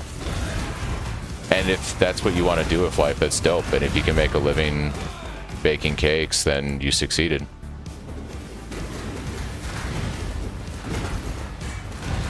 It depends based on, like, do you have a family and kids, right? Because, like, here's an example. You have a family and kids. You're making 120K a year. There's a lot of shit that I buy for myself that's, like, not necessary, that a husband that I work with that has kids can't buy, right? He can't indulge in himself. He has to sacrifice his income for the family, right? So an extra 20K a year means that he can have the really nice gaming rig. He can have, like, the really nice stuff in his man cave that I buy. You know what I mean? Like, that extra money a year becomes his money, not just his family's money, because that 120K is being divvied up between all the shit that he has with his family. 'Cause I don't have any of that, right? So all my money is just for me and whatever I want outside of my bills. But he's got to worry about his kid's college tuition. He has to worry about braces for his kid. He has to worry about one day they're going to need a car. He has to worry about, you know, all this other shit, health care for his family, which is way more than it is for me. Like, so that extra 20K a year is money that he can actually enjoy, you know, or use for something for the family that he actually wants to do. Like, it matters more to some people, right? Because they have way more expenses than I do. And 20K is not anything to scoff at. Like, that 20K, you know, that 20K a year bump in salary could be like the equivalent of you being able to re-roof your entire home. It could be the equivalent of you trying to build something for the family. Or it could just be like, hey, that's money I can now have for myself because the family's taken care of. So... And that's the other thing, too, about taking new jobs, right? Maybe you take a new job where you make more money, but everyone you work with is terrible, you know? And maybe you made 15K less at the job you just left, but you enjoyed working with everybody, or you had a boss that was great, and the boss at your new job sucks, you know? Or, yeah, you take the new job, and 3 months later they fire you. Like, there's a lot of risk with taking a new job, so you have to weigh that, too, you know?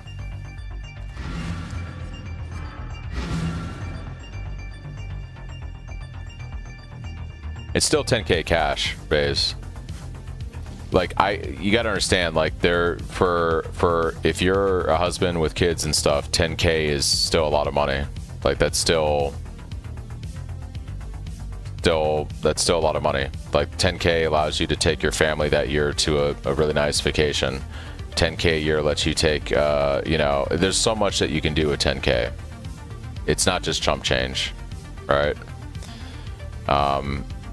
I think you might be looking at it from the perspective of somebody who doesn't have a family they have to take care of with all the expenses that come with it.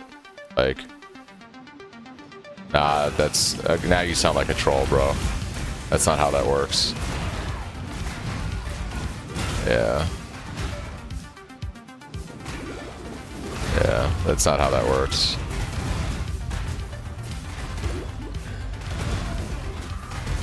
Yeah. Cannot do this yet. Well, you got to remember, you work way harder. You work way harder than the guys I'm talking about, right? The guys I'm talking about make the kind of money they do, and they don't work anywhere near hard as you do, right? They are making money, and they work very little for it compared to what you have to do and all the trucking you do and stuff. Trust me on that. You have a far harder life with your job than you could possibly imagine my world. Like, you have it way worse for the money you're making than what I have to do. Make no mistake about it. Make no mistake about it. My work-life balance is infinitely better than anything you're ever gonna have in your life as a truck driver, right? Make no mistake about that. And the ceiling on the money I can make is way higher than what you can do as a truck driver unless you become an actual business owner and start running multiple trucks.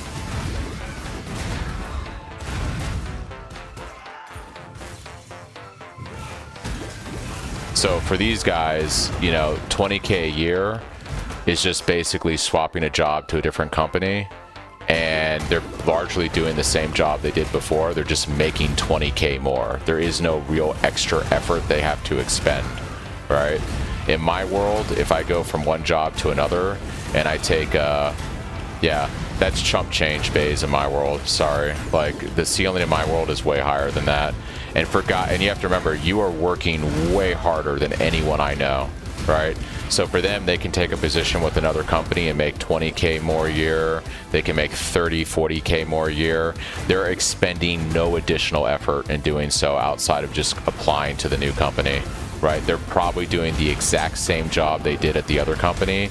They just, boom, 40K more a year, 50K more a year, 80K more a year, like with no extra effort on their part. And they're already working infinitely less than you do, slaving away at your job for the money you make. So for them, yeah, the 20K a year, I don't have to actually do anything different. I just make 20K more a year. Why wouldn't I take that job? Or 30K a year, or 40K a year. Like,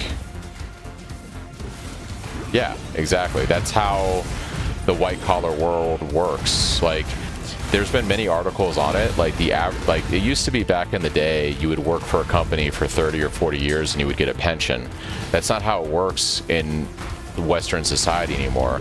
You basically jump ship every 3 years to work for a new company for better opportunities in terms of salary, but you're not actually working really any harder at the new company than you did at the last company. And that's pretty much standard across the board for like all white collar jobs in the West. Right? The average commitment to a company is like 3 to 5 years at best. And you're often going to take a job, like the same position at a new company for way more money, doing the exact same thing you did at the other company. Like that is the white collar world in the West, you know? And you can scoff at 20K a year, but if you tell a guy he can make 20 or 30K more a year and he's doing the same fucking job he did at the other company, why wouldn't he take that money? He doesn't have to do anything really that hard or extra than he's currently doing, you know?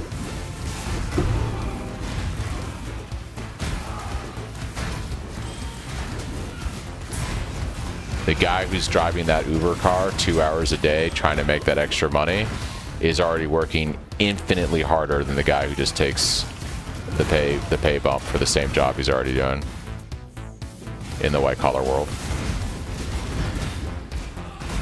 Because the white collar world guy ain't doing anything extra for that 20K or that 30K or that 40K. He's not doing anything extra at all. He ain't driving a car 2 hours a day. Oh, you don't, no, you don't understand. In this world, there's always stability. You may have a different company you work for every couple years, whether it's in IT or, you know, sales or whatever it is, but you're always working. Make no mistake about it. The stability is there. You're never unemployed, right? You're always working. Like I said, the average commitment of a white collar worker in the West now is like 3 to 5 years at a company, whether that's sales, IT, whatever it is, HR, etc. And they're not ever out of a job. You're gonna have a job, right? This concept of working for a company for like 30 years is a 20th century concept that doesn't really exist in the West anymore, especially like in the upper middle class. That's just not a concept that exists anymore. There's no such thing as working at Ford Motors for 35, 40 years and getting a pension. That's a bygone era. Those times are gone, buddy.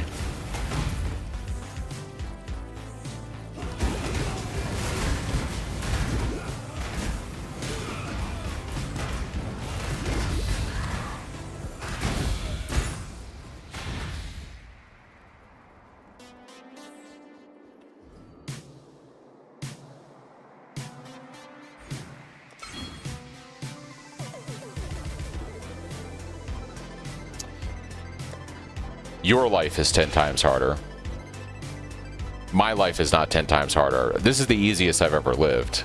My life is the easiest now it's ever been, and it is for most of my peers. Your life is 10 times harder, right? We've talked about this, right? I don't live in your world. My life is very easy, extremely easy. Nah, I think I think there are things that are worse about today's society, yes, that everyone deals with. I think social media, technology, I think like the constant low-level stress that comes from all of those things has made our psychological state as a society worse. Like I've talked about this before, and that's something we all experience. So if that's what you're talking about, I agree with you. But my quality of life and the things that I have access to and my work-life balance, right?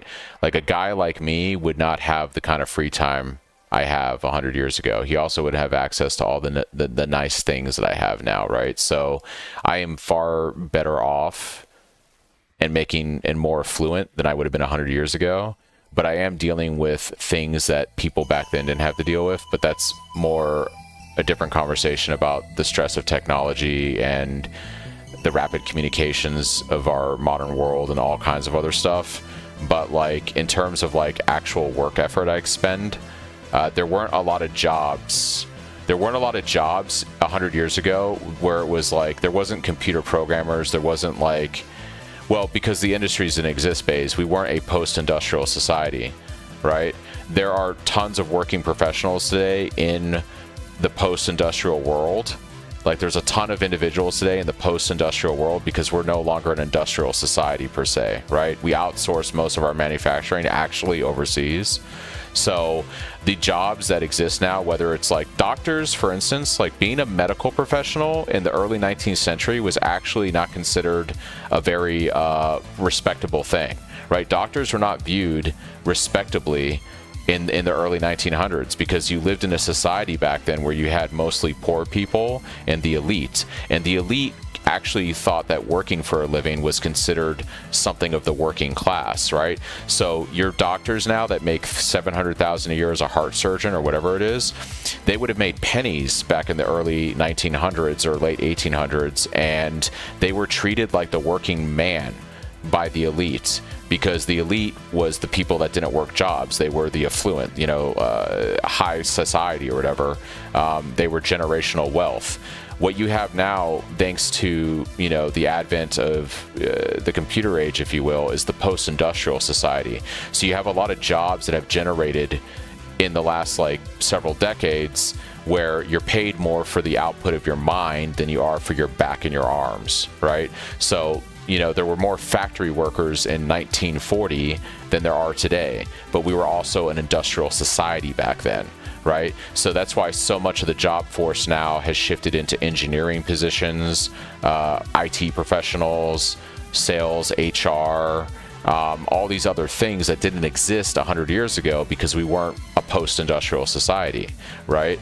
And if you're still working in the blue-collar world today, you're dealing with the stressors now of basically being replaced by automation, robots, AI, technology, because society is moving further away in the West from the industrial, and eventually, probably it won't be in our lifetime, but eventually all that stuff will be replaced by robotics, by automation, by technology, right? There won't be truck drivers in 200 years.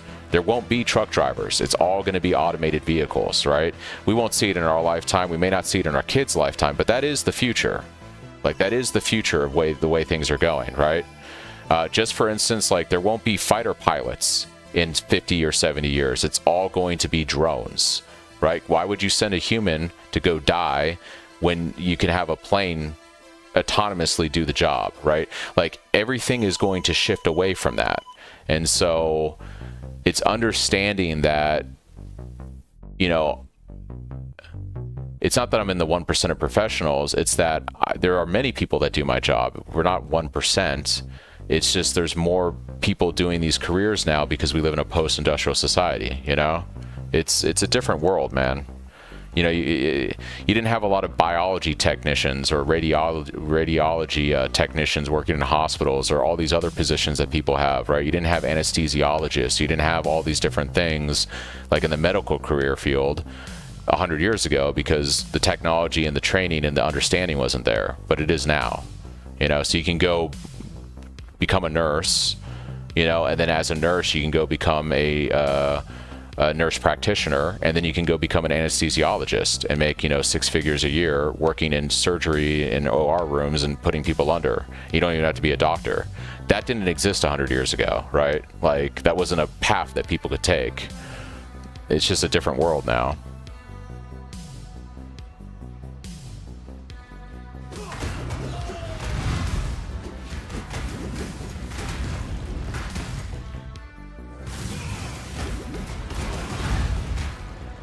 And then you've got like all the bullshit jobs, like people that like, you know, are social media influencers or do, you know, marketing for social media people or all that kind of shit too.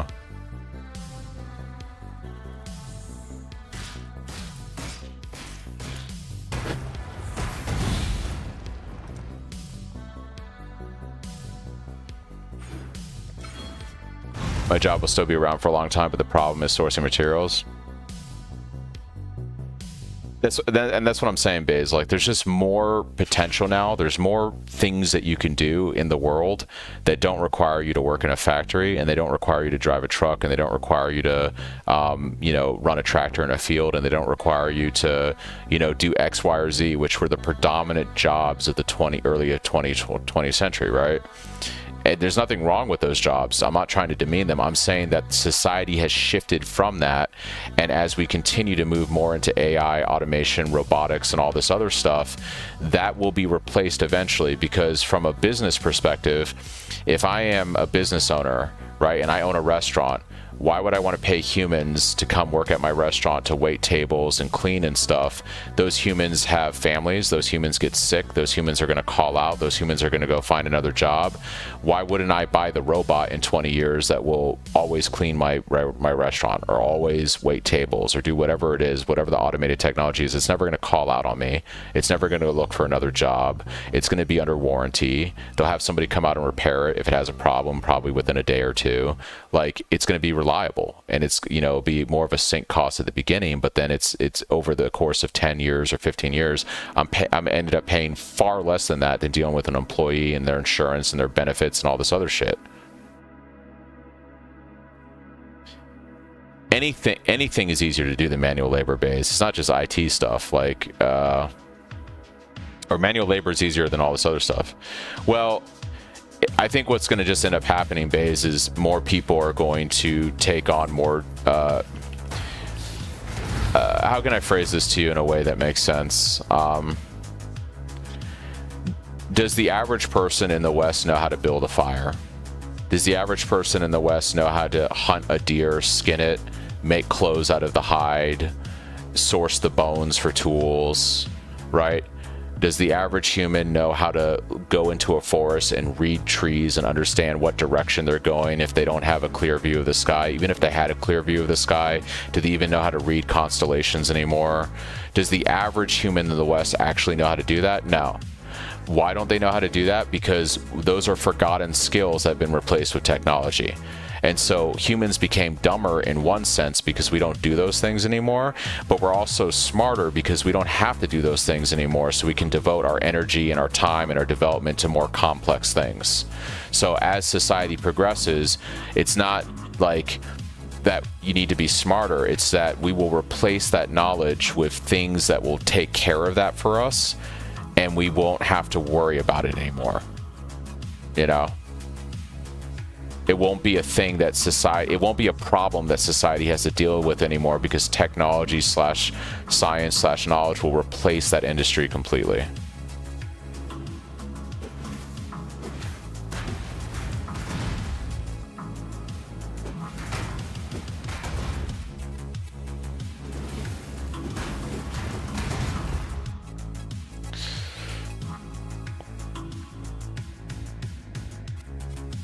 Alright, I got the 2 levels. My resistances are in a good place now, so that when I get the 30% hit, I'll be good for Act 6.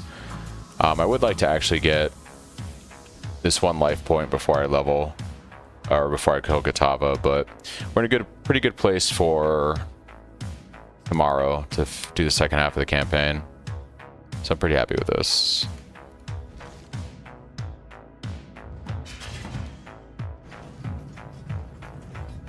Yeah, I kind of agree with you, Baze, just slightly differently. I think people will still work. I just don't think we know what the jobs will be. Because once again, if you go back like 200 years, could even the smarter people at the time understand what a computer programmer is? Like Like, you know what I mean? Could people back then understand what a social media marketing rep is? Like, they'd have no context for what the job markets are now in our modern world. So I think like you gotta remember you can't look ahead 100 years or 200 years from now and try to understand what the job market will be, because it's going to be completely foreign to what anything or any understanding we have. Like, they're going to look back on us like we were primitive and doing things backwards or antiquated, and we have no way of understanding in any sense what the job market will look like in 200 years. I think the same amount of humans will still be doing stuff, but what that looks like, we have no idea. You just can't conceptualize it, right? Nobody knew what the fuck a computer programmer was in 1815. Like, nobody knew what a computer programmer was in 1815. They also didn't know what a radiologist was. Like, these things just didn't exist, right? Like, they had no idea what a movie star was, because there wasn't cinema, right? Easiest translation might have been a theater actor, but theater actors back in the 1800s weren't super famous, and they didn't make a lot of money. Even the really well-known ones that were part of troops were relatively poor, right? They weren't rich like movie stars. They didn't live some affluent, celebrated life. There wasn't paparazzi. Paparazzi wasn't a job, right? Like, none of this stuff existed. So, like, all the things we have now are probably going to get replaced with a whole new landscape of jobs we can't even fathom.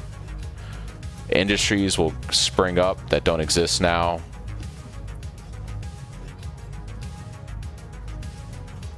I mean, for all we know, in 200 years, there might be a whole industry where you go work as a miner in space, you know, for some company that's fucking drilling asteroids, and you're operating some kind of advanced AI robot tech out there as a miner, you know? Who knows? Like, who knows what jobs people will be doing in 100 years or 200 years? If you went back to, once again, if you went back to 1815, would they understand what an airplane pilot is, a commercial pilot, a fighter jet pilot? Like, the tech didn't exist, so there was no concept, you know? Yeah, you'd remote mine it with a drone or something. Like, nobody knows what jobs are going to look like. So I think the same amount of people are working, but what that looks like, how society prioritizes what the important jobs are and what the menial jobs are, we have no idea. Like, we just have no idea. Anyone that says they do is full of shit. 100%.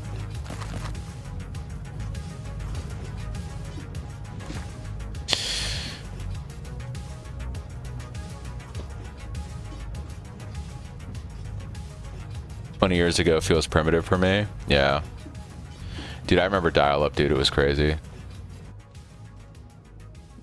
Dial-up was crazy, dude. Yeah, it's like, I couldn't even imagine, like, if I went back to like the 90s and you told me that, like, you know, there would be a job where you could be a YouTuber or something. Like, what? There wasn't the technology wasn't there. There wasn't a platform. There was no such concept as social media, you know? It's crazy. I'm gonna be a TikTok influencer.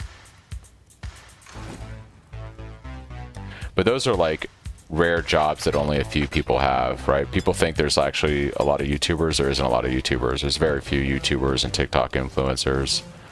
Yes. For every like million people that want to be a TikTok influencer, only one of them actually succeeds. So a better example is, like I said, like, you know, being a radiologist tech or something. That shit, there was no concept of that 100 years ago.